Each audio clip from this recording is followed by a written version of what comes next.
Punjabi radio ਜਿਵੇਂ ਸੁਣ ਰਹੇ ਸਾਰੇ ਹੀ ਸਰੋਤਿਆਂ ਨੂੰ ਬਲਵਿੰਦਰ ਕੌਰ ਵੱਲੋਂ ਪਿਆਰ ਭਰੀ ਸਤਿ ਸ਼੍ਰੀ ਅਕਾਲ। ਪ੍ਰੋਗਰਾਮ ਖਬਰ ਤੇ ਨਜ਼ਰ ਵਿੱਚ ਸਾਡੇ ਨਾਲ ਜੁੜਦੇ ਨੇ ਬਲਤੇਜ ਪੰਨੂ ਜੀ ਪਟਿਆਲਾ ਸਟੂਡੀਓ ਤੋਂ। ਖਬਰਾਂ ਕਰਾਂਗੇ। ਖਬਰਾਂ ਤੋਂ ਬਾਅਦ ਤੁਸੀਂ ਵੀ ਕਾਲ ਕਰਕੇ ਜੇ ਤੁਹਾਡਾ ਕੋਈ ਸਵਾਲ ਆ ਪੁੱਛ ਸਕੋਗੇ। 408 272 5200 ਸਟੂਡੀਓ ਦਾ ਫੋਨ ਨੰਬਰ ਹੈ। ਖਬਰਾਂ ਤੋਂ ਪਹਿਲਾਂ ਧੰਨਵਾਦ ਸਾਡੇ ਸਪਾਂਸਰ ਦਾ ਜਿਨ੍ਹਾਂ ਨੇ ਇਸ ਪ੍ਰੋਗਰਾਮ ਨੂੰ ਸਪਾਂਸਰ ਕੀਤਾ। ਸਭ ਤੱਕ ਪਹੁੰਚਾਇਆ ਖਾਲਸਾ ਇੰਸ਼ੋਰੈਂਸ ਸੈਨੋਜੇ 4082722250। ਘਰਾਂ ਦੀ ਕਾਰਾਂ ਬਿਜ਼ਨਸ ਹੈਲਥ ਲਾਈਫ ਇੰਸ਼ੋਰੈਂਸ ਕਰਵਾ ਸਕਦੇ ਹੋ। ਗੁਰਦੀਪ ਸਿੰਘ ਵਿਰਦੀ ਕਲੋਬਾ ਸਤਨਾਮ ਸਿੰਘ ਸ਼ੇਰਗਿੱਲ ਸਲਮਾ ਮਨਜੀਤ ਸਿੰਘ ਦੀਵਾਨਾ ਫਰਜ਼ਨੋ ਜੈਂਡਰ ਹੋਮ ਲੋਨ ਵਾਲੇ ਮੋਹਨਚੀਮਾ ਜੀ 5599052575 ਟਰਕੀਆਨਾ ਇਮੀਗ੍ਰੇਸ਼ਨ ਲਾ ਫਰਮ 4159090503। ਬਹੁਤ ਧੰਨਵਾਦ ਕਰਦੇ ਹਾਂ। ਪ੍ਰੋਗਰਾਮਾਂ ਨੂੰ ਸਪਾਂਸਰ ਕਰਦੇ ਹੋ ਸਭ ਤੱਕ ਪਹੁੰਚਾਉਂਦੇ ਸਾਡੇ ਨਾਲ ਜੁੜ ਚੁੱਕੇ ਨੇ। ਬਲਤੇਜ ਪੰਨੂ ਸਤਿ ਸ਼੍ਰੀ ਅਕਾਲ, ਸਵਾਗਤ ਹੈ ਜੀ। ਸਤਿ ਸ਼੍ਰੀ ਅਕਾਲ ਜੀ, ਧੰਨਵਾਦ ਜੀ, ਬਹੁਤ ਮਿਹਰਬਾਨੀ।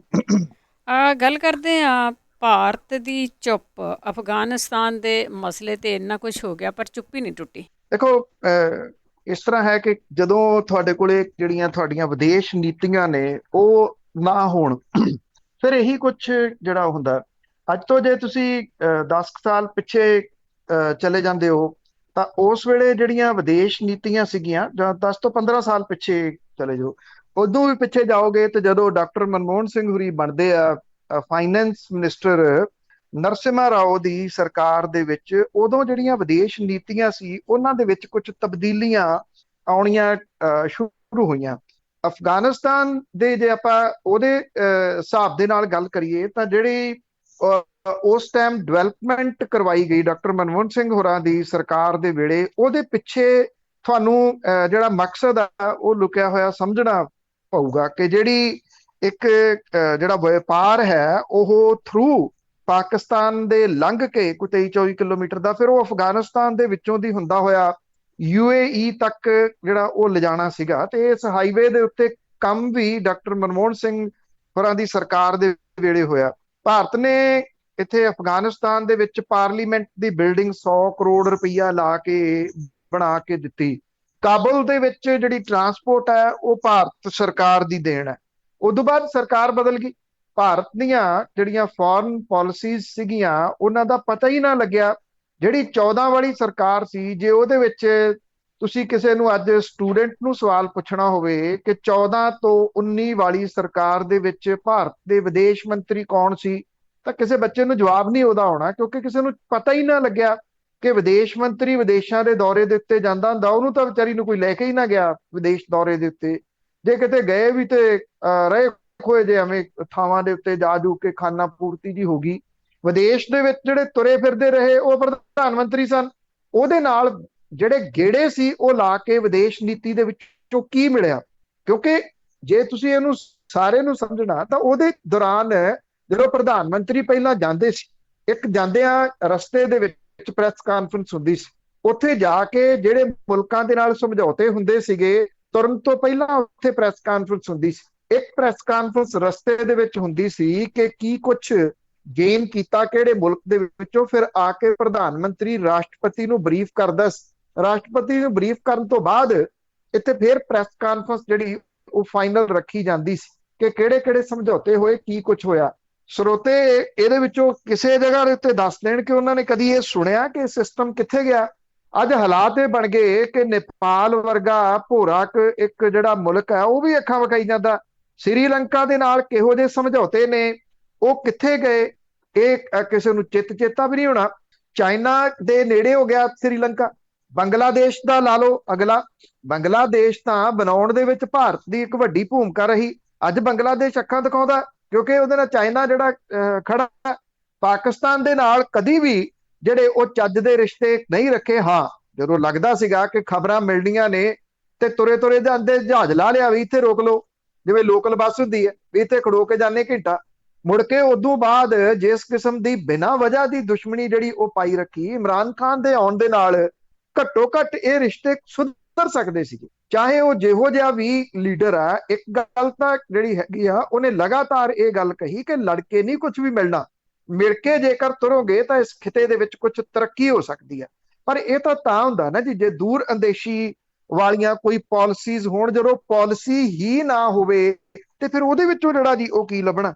ਇਹ ਆਈ ਥਿੰਕ ਅੱਜ ਜਿਹੜੀ ਆ ਵਿਦੇਸ਼ ਨੀਤੀ ਭਾਰਤ ਦੀ ਸੀਗੀ, ਉਹਦੇ ਉੱਤੇ ਸਵਾਲੀਆ ਚਿੰਨ੍ਹ ਜਿਹੜਾ ਉਹ ਲੱਗਿਆ ਭਾਰਤ ਦੇ ਵੱਲੋਂ ਅਜੇ ਤੱਕ ਇਹਦੇ ਉੱਤੇ ਕੁਝ ਰਿਐਕਟ ਨਾ ਕਰਨਾ, ਕਿਉਂਕਿ ਇੱਕ ਗੱਲ ਜਿਹੜੀ ਸਾਰੇ ਜਾਣਦੇ ਨੇ ਕਿ ਇਹਦਾ ਪ੍ਰਭਾਵ ਇਸ ਪੂਰੇ ਏਸ਼ੀਅਨ ਖਿੱਤੇ ਦੇ ਉੱਤੇ ਪੈਣਾ। ਇਸ ਸਾਰੀਆਂ ਜਿਹੜੀਆਂ ਨਵੀਆਂ ਡਿਵੈਲਪਮੈਂਟਸ ਹੋ ਰਹੀਆਂ ਨੇ, ਕਹਿਣ ਵਾਲੇ ਇਹ ਕਹੀ ਜਾਂਦੇ ਆ ਕਿ ਨਹੀਂ ਜੀ ਹੁਣ ਉੱਥੇ ਕੁਝ ਨਹੀਂ ਹੋਣਾ, ਹੁਣ ਉਹਨਾਂ ਨੇ ਆਪਣੇ ਮੁਲਕ ਨੂੰ ਸਵਾਰਨਾ, ਹੁਣ ਉਹਨਾਂ ਨੇ ਆਪਣੇ ਮੁਲਕ ਨੂੰ ਜਿਹੜਾ ਜੀ ਉਹ ਪ੍ਰੋਪਰ ਚੱਲਣ ਲੱਗ ਜਾਣਾ। ਮੈਂ ਪੜ੍ਹ ਰਿਹਾ ਸੀਗਾ ਕੁਛ ਆ ਜਿਹੜੇ ਭਗਤਾਂ ਦੇ ਹੁੰਦੇ ਨੇ ਵਿਚਾਰ, ਉਹਦੇ ਵਿੱਚ ਉਹ ਇਦਾਂ ਦੀਆਂ ਗੱਲਾਂ ਕਰ ਰਹੇ ਆ ਜਿਹੜੀਆਂ ਕਿ ਏਡੀਆਂ ਹਾਸੋਹੀਣੀਆਂ ਨੇ ਕਿ ਛੋਟੇ ਬੱਚੇ ਨੂੰ ਕਹਿ ਦਿਓ ਤੇ ਉਹ ਜਿਹਨੂੰ ਨਹੀਂ ਵੀ ਸਮਝ ਹੋਵੇ ਇਹਨਾਂ ਪਾਲਿਸੀਜ਼ ਦੀ, ਉਹ ਵੀ ਹੱਸਣ ਲੱਗ ਜੂਗਾ ਵੀ ਇਹ ਬੰਦੇ ਕਹਿ ਕੀ ਜਿਹੜਾ ਜੀ ਉਹ ਰਹੇ ਆ, ਕਰ ਕੀ ਰਹੇ ਆ, ਇਹਨਾਂ ਲੋਕਾਂ ਦੀ ਥਿੰਕਿੰਗ ਜਿਹੜੀ ਆ ਜੀ ਉਹ ਕਿਹੋ ਜੀ ਆ।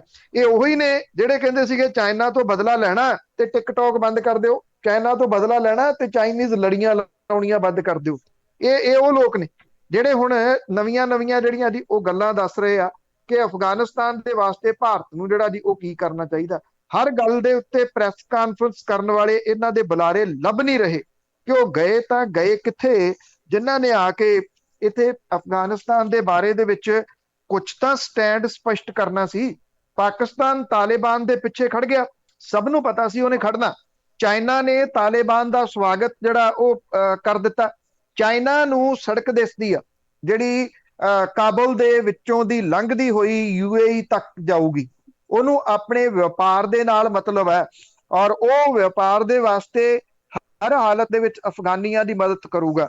ਭਾਰਤ ਦਾ ਲੰਬੇ ਸਮੇਂ ਤੱਕ ਮਿੱਤਰ ਮੁਲਕ ਰਿਹਾ ਰਸ਼ੀਆ, ਉਹ ਵੀ ਤਾਲਿਬਾਨਾਂ ਦੇ ਵਾਪਸ ਆਉਣ ਦਾ ਸਵਾਗਤ ਜਿਹੜਾ ਉਹ ਕਰੀ ਜਾਂਦਾ। ਬਿਨਾਂ ਕਿਸੇ ਸ਼ੱਕ ਦੇ ਦੁਨੀਆ ਦੇ ਨਕਸ਼ੇ ਦੇ ਉੱਤੇ ਅਫਗਾਨਿਸਤਾਨ ਦੇ ਵਿੱਚ ਬਦਲ ਰਹੀ ਜਿਹੜੀ ਸਥਿਤੀ ਆ ਉਹਦੇ ਉੱਤੇ ਪਲ ਪਲ ਨਿਗਾਹ ਦੁਨੀਆ ਭਰ ਦੇ ਮੁਲਕ ਰੱਖ ਰਹੇ ਆ। UNO ਨੇ ਆਪਣੀ ਐਮਰਜੈਂਸੀ ਮੀਟਿੰਗ ਜਿਹੜੀ ਆ ਉਹ ਸੱਦੀ ਆ, ਪਰ ਇੱਥੇ ਜਿਹੜਾ ਜੀ ਕੁਝ ਵੀ ਦੱਸਿਆ ਪੁੱਛਿਆ ਹੀ ਨਹੀਂ ਜਾ ਰਿਹਾ। ਮੇਰਾ ਖਿਆਲ ਮੈਂ ਤਾਂ 14 ਤੋਂ 19 ਵਾਲੀ ਗੱਲ ਕੀਤੀ ਸੀ। ਜੇ ਹੁਣ ਵੀ ਕਿਸੇ ਨੂੰ ਪੁੱਛਣਾ ਹੋਵੇ ਵੀ ਦੱਸੋ, ਗੂਗਲ ਨਾ ਕਰਿਓ ਵੀ ਭਾਰਤ ਦਾ ਵਿਦੇਸ਼ ਮੰਤਰੀ ਕੌਣ ਹੈ, ਮੇਰਾ ਨਹੀਂ ਖਿਆਲ ਕਿਸੇ ਨੂੰ ਜਿਹੜਾ ਜੀ ਉਹ ਪਤਾ ਹੋਊਗਾ, ਕਿਸੇ ਨੂੰ ਯਾਦ ਹੋਊਗਾ, ਕਿਉਂਕਿ ਕੋਈ ਹੈ ਹੀ ਨਹੀਂ। ਨਾ ਇਹ ਪਤਾ ਵਿਦੇਸ਼ ਮੰਤਰੀ ਕੌਣ ਆ, ਨਾ ਇਹ ਪਤਾ ਫਾਈਨੈਂਸ ਮਿਨਿਸਟਰ ਕੌਣ ਆ, ਨਾ ਇਹ ਪਤਾ ਰੱਖਿਆ ਮੰਤਰੀ ਕੌਣ ਆ, ਕਿਉਂਕਿ ਸਾਡੇ ਕੋਲੇ ਫੁੱਲ ਪੈਕੇਜ ਆ ਜੀ, ਉਹ ਦੋ ਬੰਦਿਆਂ ਦੇ ਕੋਲੇ ਆ ਸਭ ਕੁਝ। ਬਿਲਕੁਲ ਜੀ ਬਿਲਕੁਲ, ਅੱਧੀ ਦੁਨੀਆ ਨੂੰ ਪਤਾ ਹੀ ਨਹੀਂ ਵੀ ਇੱਥੇ ਹੈ ਵੀ ਵਿਦੇਸ਼ ਮੰਤਰੀ ਕਿ ਨਹੀਂ, ਸਿਰਫ ਬਾਨੀ ਡਾਨੀ ਜਾਂਦੇ ਆ ਨਾਲ। ਅੱਗੇ ਪੈਗਾਸਸ ਦੀ ਗੱਲ ਕਰਦੇ ਹਾਂ, ਉਸ ਮਾਮਲੇ ਦੇ ਉੱਤੇ ਸੁਪਰੀਮ ਕੋਰਟ ਦੇ ਵਿੱਚ ਸੁਣਵਾਈ ਚੱਲ ਰਹੀ ਹੈ। ਦੇਖੋ, ਸੁਪਰੀਮ ਕੋਰਟ ਦੇ ਵਿੱਚ ਸੁਣਵਾਈ ਤਾਂ ਜਿਹੜੀ ਹੋ ਰਹੀ ਹੈ, ਇਹਦੇ ਚ ਕੁਝ ਬੜੀਆਂ ਅਹਿਮ ਗੱਲਾਂ ਨੇ। ਇੱਥੇ ਤੁਸੀਂ ਹੈਰਾਨ ਹੋਵੋਗੇ ਕਿ ਚੈਨਲਾਂ ਦੇ ਉੱਤੇ ਇਸ ਮਾਮਲੇ ਦੇ ਉੱਤੇ ਨਾ ਤਾਂ ਕੋਈ ਡਿਬੇਟ ਹੋ ਰਹੀ ਆ, ਨਾ ਕੋਈ ਇਹ ਦੱਸ ਰਿਹਾ ਕਿ ਪੈਗਾਸਸ ਜਸੂਸੀ ਮਾਮਲੇ ਦੇ ਉੱਤੇ ਸੁਪਰੀਮ ਕੋਰਟ ਦੇ ਵਿੱਚ ਸੁਣਵਾਈ ਹੋ ਰਹੀ ਆ। ਜਿਹੜੀਆਂ ਅਖਬਾਰਾਂ ਵਗੈਰਾ ਨੇ, ਵੱਡੀਆਂ ਅਖਬਾਰਾਂ ਨੇ ਅਖੀਰਲੇ ਸਫੇ ਦੇ ਉੱਤੇ ਜਾ ਕੇ 7 ਨੰਬਰ ਸਫੇ ਦੇ ਉੱਤੇ ਨੁੱਕਰ ਦੇ ਵਿੱਚ ਗੁੱਟ ਦੇ ਵਿੱਚ ਖਬਰ ਜਿਹੜੀ ਆ ਜੀ ਉਹ ਲਾਈ ਹੋਈ ਆ ਕਿ ਪੈਗਾਸਸ ਮਾਮਲੇ ਦੇ ਵਿੱਚ ਜਿਹੜੀ ਆ ਜੀ ਉਹ ਸੁਪਰੀਮ ਕੋਰਟ ਦੇ ਵਿੱਚ ਸੁਣਵਾਈ ਹੋਈ ਆ। ਖਬਰ ਇੰਨੀ ਕਿ ਉਂਗਲ ਦੇ ਦੋ ਪੋਟੇ ਵੀ ਜ਼ਿਆਦਾ ਹੋ ਜਾਣ। ਐਕਚੁਅਲੀ ਕੀ ਆ, ਮਾਮਲਾ ਬੜਾ ਅਹਿਮ ਹੈ, ਪਰ ਸਰਕਾਰ ਦਬਾ ਰਹੀ ਹੈ। ਮੀਡੀਆ ਨੇ ਉਹ ਕਰਨਾ ਜੋ ਸਰਕਾਰ ਨੇ ਜਿਹੜਾ ਉਹ ਕਹਿਣਾ। ਇਹ ਜਿਹੜਾ ਸੁਪਰੀਮ ਕੋਰਟ ਆ ਉਹਨੇ ਇਹ ਗੱਲ, ਕੇਂਦਰ ਸਰਕਾਰ ਨੇ ਸੁਪਰੀਮ ਕੋਰਟ ਦੇ ਵਿੱਚ ਇਹ ਗੱਲ ਕਹੀ ਆ ਲਿਖਤੀ ਰੂਪ ਦੇ ਵਿੱਚ ਕਿ ਇਸ ਮਾਮਲੇ ਦੇ ਜਿਹੜੇ ਸਾਰੇ ਪੱਖਾਂ ਦੀ ਜਾਂਚ ਦੇ ਵਾਸਤੇ ਅਸੀਂ ਐਕਸਪਰਟ ਦੀ ਕਮੇਟੀ ਬਣਾਵਾਂਗੇ। ਔਰ ਸੁਪਰੀਮ ਕੋਰਟ ਨੂੰ ਇਹ ਦੱਸਿਆ ਗਿਆ ਹਲਫਨਾਮਾ ਲਿਖ ਕੇ ਕਿ ਪੈਗਾਸਸ ਜਸੂਸੀ ਦੇ ਦੋਸ਼ਾਂ ਦੀ ਜਾਂਚ ਕਰਨ ਦੀ ਮੰਗ ਵਾਲੀਆਂ ਅਪੀਲਾਂ, ਤੁਸੀਂ ਦੇਖੋ ਕਿ ਉਹਦੇ ਵਿੱਚ ਕਿਹਾ ਕੀ ਗਿਆ ਵੀ ਇਹ ਮਹਿਜ਼ ਅਨੁਮਾਨ, ਕਿਆਸ ਅਰਾਈਆਂ, ਮੀਡੀਆ 'ਚ ਆਈਆਂ ਅੱਧੀਆਂ ਅਧੂਰੀਆਂ ਖਬਰਾਂ ਦੇ ਉੱਤੇ ਆਧਾਰਿਤ ਹੈ। ਹੁਣ ਇੱਥੇ ਵੱਡਾ ਸਵਾਲ ਜਿਹੜਾ ਇਸ ਹਲਫਨਾਮੇ ਦੇ ਉੱਤੇ ਲੱਗ ਜਾਂਦਾ, ਇੱਥੋਂ ਦਾ ਵੈਬ ਪੋਰਟਲ ਹੈ ਇੱਕ ਬਹੁਤ ਵੱਡਾ, ਸਰਕਾਰ ਦੀ ਨਿਗਾਹ ਦੇ ਵਿੱਚ ਉਹ ਮੀਡੀਆ ਹੀ ਨਿਗਾਹ। ਸਰਕਾਰ ਕਹਿੰਦੀ ਉਹ ਮੀਡੀਆ ਥੋੜੀ ਆ ਕੋਈ, ਉਹ ਤਾਂ ਜਾਲੀ ਮੀਡੀਆ। ਜਦੋਂ ਕਿ ਜਿਹੜੇ 14 ਮੀਡੀਆ ਦੇ ਅਦਾਰੇ ਜਿਨ੍ਹਾਂ ਨੇ ਪੈਗਾਸਸ ਜਸੂਸੀ ਕਾਂਡ ਦੀ ਜਾਂਚ ਕੀਤੀ ਆ, ਉਹਨਾਂ 14 ਦੇ ਵਿੱਚ ਇੱਕ ਉਹ ਵੈਬ ਪੋਰਟਲ ਵੀ ਆ। ਕਿਉਂਕਿ ਜਿਹੜੀਆਂ ਇਹਨਾਂ ਨੇ ਜਿਹੜਾ ਇਕੱਠੇ ਤੌਰ ਦੇ ਉੱਤੇ ਜਾਂਚ ਕੀਤੀ ਆ, ਆਫਟਰ ਆਲ ਜੇ 14 ਵਿਸ਼ਵ ਦੇ ਮੀਡੀਆ ਜਿਹੜਾ ਪਲੇਟਫਾਰਮ ਨੇ, ਉਹਨਾਂ ਨੇ ਇਹਦੇ ਵਿੱਚ ਭਾਰਤ ਦੇ ਇਸ ਵੈਬ ਪੋਰਟਲ ਨੂੰ ਸ਼ਾਮਲ ਕੀਤਾ ਤੇ ਆਫਟਰ ਆਲ ਕੁਝ ਤਾਂ ਦੇਖਿਆ ਹੋਊਗਾ। ਸਰਕਾਰ ਕਹਿੰਦੀ ਉਹ ਮੀਡੀਆ ਹੀ ਨਹੀਂਗਾ, ਕਿਉਂਕਿ ਉਹ ਸਰਕਾਰ ਦੀ ਬੋਲੀ ਨਹੀਂ ਬੋਲਦਾ, ਉਹ ਸਰਕਾਰ ਦੇ ਪਾਜ ਉਧੇੜਦਾ। ਉਹਨੇ ਸਾਰੀਆਂ ਲਿਸਟਾਂ ਤੱਕ ਜਾਰੀ ਜਿਹੜੀਆਂ ਕਰਤੀਆਂ ਵੀ ਕਿੰਨਾ ਕਿੰਨਾ ਦੀ ਜਸੂਸੀ ਹੋਈ ਆ। ਉਹ ਇਹ ਵੀ ਕਹਿੰਦਾ ਕਿ ਕੱਟ ਕੇ ਦਿਖਾਓ, ਇਹਦਾ ਜਵਾਬ ਦੇ ਕੇ ਦਿਖਾਓ ਕਿ ਇਹ ਨਹੀਂ ਤੁਸੀਂ ਇਹਨਾਂ ਦੀ ਜਸੂਸੀ ਜਿਹੜੀ ਉਹ ਕਰ ਰਹੇ। Chief justice NV Ramana, justice Surya Kant ਤੇ ਜਸਟਿਸ ਅਨਿਰੁੱਧ ਬੋਸ ਦੇ ਬੈਂਚ ਨੇ ਇਸ ਗੱਲ ਦੇ ਉੱਤੇ ਚਰਚਾ ਕੀਤੀ ਕਿ ਕੀ ਇਸ ਮਾਮਲੇ 'ਚ ਛੋਟਾ ਜਿਹਾ ਹਲਫਨਾਮਾ ਦਾਇਰ ਕਰਨ ਵਾਲੀ ਕੇਂਦਰ ਦੀ ਸਰਕਾਰ ਨੂੰ ਡੀਟੇਲ ਦੇ ਵਿੱਚ ਹਲਫਨਾਮਾ ਦਾਇਰ ਕਰਨਾ ਚਾਹੀਦਾ।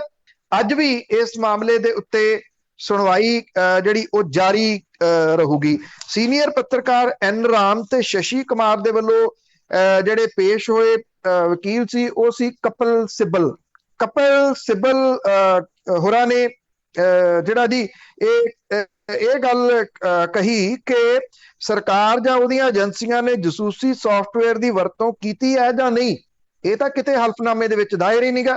ਉਹਨਾਂ ਨੇ ਕਿਹਾ ਕਿ ਜਿੰਨੀਆਂ ਪਟੀਸ਼ਨਾਂ ਪਈਆਂ ਹੋਈਆਂ ਨੇ, ਸਭ ਤੋਂ ਪਹਿਲੀ ਮੰਗ ਉਹ ਇਹ ਕਰ ਰਹੀਆਂ ਨੇ ਕਿ ਸਰਕਾਰ ਇਹ ਦੱਸੇ ਵੀ ਉਹਨੇ ਪੈਗਾਸਸ ਜਸੂਸੀ ਸੌਫਟਵੇਅਰ ਖਰੀਦਿਆ, ਜੇ ਖਰੀਦਿਆ ਤੇ ਉਹ ਕਿਹੜੀ ਏਜੰਸੀ ਨੂੰ ਉਹ ਦਿੱਤਾ ਜਿਹੜੀ ਕਿ ਉਹ ਚਲਾ ਰਹੀ ਹੈ। ਸਰਕਾਰ ਨੇ ਸ਼ਰਾਰਤ ਦੇ ਨਾਲ ਇਹਦੇ ਵਿੱਚੋਂ ਬਚ ਕੇ ਨਿਕਲਣ ਦਾ ਜਿਹੜਾ ਜੀ ਉਹ ਤਰੀਕਾ ਦਾਇਰ ਕੀਤਾ ਕਿ ਇਹ ਤਾਂ ਪਟੀਸ਼ਨਾਂ ਅੱਧੀਆਂ ਅਧੂਰੀਆਂ ਨੇ, ਇਹ ਸਿਰਫ ਮੀਡੀਆ ਰਿਪੋਰਟਾਂ ਨੇ। ਉਹ ਇਹ ਪੁੱਛ ਰਹੇ ਆ ਵੀ ਹਾਂ ਜਾਂ ਨਾ, ਕਿਉਂਕਿ ਇਹ ਤੋਂ ਬਾਅਦ ਜਿਹੜਾ ਜੀ ਉਹ ਚੱਲਣਾ ਮਾਮਲਾ। ਜੇ ਜਿਹੜੀ ਸਰਕਾਰ ਆ ਉਹ ਕਹਿੰਦੀ ਆ ਕਿ ਅਸੀਂ ਨਹੀਂ ਇਹ ਖਰੀਦਿਆ, ਤੇ ਫਿਰ ਸਬੂਤ ਜਿਹੜੇ ਆ ਜੀ ਉਹ ਪਏ ਆ। ਸਬੂਤ ਇਹ ਪਏ ਆ ਕਿ ਜਿਹੜਾ ਵੈਬ ਪੋਰਟਲ ਆ ਉਹਨੇ ਇੰਨੇ ਸਬੂਤ ਦਿੱਤੇ ਆ, ਜਾਂ ਜਿਹੜੇ ਪੱਤਰਕਾਰਾਂ ਨੇ ਇਹ ਪਟੀਸ਼ਨਾਂ ਦਾਇਰ ਕੀਤੀਆਂ ਨੇ ਉਹਨਾਂ ਦੇ ਕੋਲੇ ਸਬੂਤ ਨੇ ਕਿ ਕਿਵੇਂ ਉਹਨਾਂ ਦੀ ਜਸੂਸੀ ਹੋਈ ਆ। ਜੇ ਸਰਕਾਰ ਕਹਿੰਦੀ ਆ ਕਿ ਹਾਂ ਅਸੀਂ ਇਹ ਸੌਫਟਵੇਅਰ ਖਰੀਦਿਆ, ਇਹਦੀ ਅਸੀਂ ਜਸੂਸੀ ਕਰਾਈ, ਸਰਕਾਰ ਤਾਂ ਫਸਦੀ ਹੈ, ਕਿਉਂਕਿ ਪ੍ਰਾਈਵੇਸੀ ਦੇ ਉੱਤੇ ਸਵਾਲੀਆ ਚਿੰਨ੍ਹ ਜਿਹੜਾ ਜੀ ਉਹ ਖੜਾ ਹੋ ਜਾਂਦਾ। ਹਾਂ, ਮੇਰਾ ਖਿਆਲ ਪੈਗਾਸਸ ਜਸੂਸੀ ਕਾਂਡ ਤੋਂ ਜ਼ਿਆਦਾ ਖਤਰਨਾਕ ਇੱਥੋਂ ਦੇ ਮੀਡੀਆ ਦੇ ਵੱਲੋਂ ਇਹਦੀ ਰਿਪੋਰਟਿੰਗ ਨਾ ਕਰਨਾ ਹੈ। ਜੀ ਮੀਡੀਆ ਤਾਂ ਵੀ ਕਿਹਾ ਹੋਇਆ, ਉਹ ਰਿਪੋਰਟਿੰਗ ਕਿਵੇਂ ਕਰੂਗਾ? ਤੇ ਅੱਗੇ 15 ਅਗਸਤ ਤੇ ਪ੍ਰਧਾਨ ਮੰਤਰੀ ਨੇ ਦਾਅਵੇ ਕੀਤੇ ਹੋਣਗੇ, ਕੀ ਇਸ ਦੀਆਂ ਹਕੀਕਤਾਂ ਆ?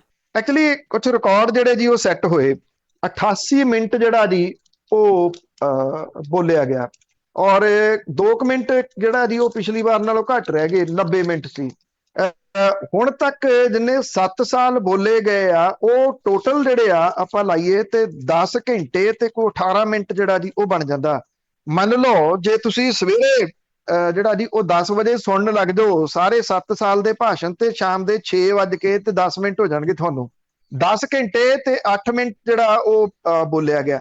ਕੀ ਕੋਈ ਕਿਸੇ ਮੁਲਕ ਦਾ ਪ੍ਰਧਾਨ ਮੰਤਰੀ ਇੰਨਾ ਵੀ ਬੋਲ ਸਕਦਾ? ਇਹ ਆਪਣੇ ਆਪ ਦੇ ਵਿੱਚ ਜਿਹੜਾ ਜੀ ਉਹ ਸਵਾਲ ਹੈ। ਅੱਜ ਤੱਕ ਕੋਈ ਪ੍ਰਧਾਨ ਮੰਤਰੀ ਇੰਨਾ ਨਹੀਂ ਬੋਲਿਆ।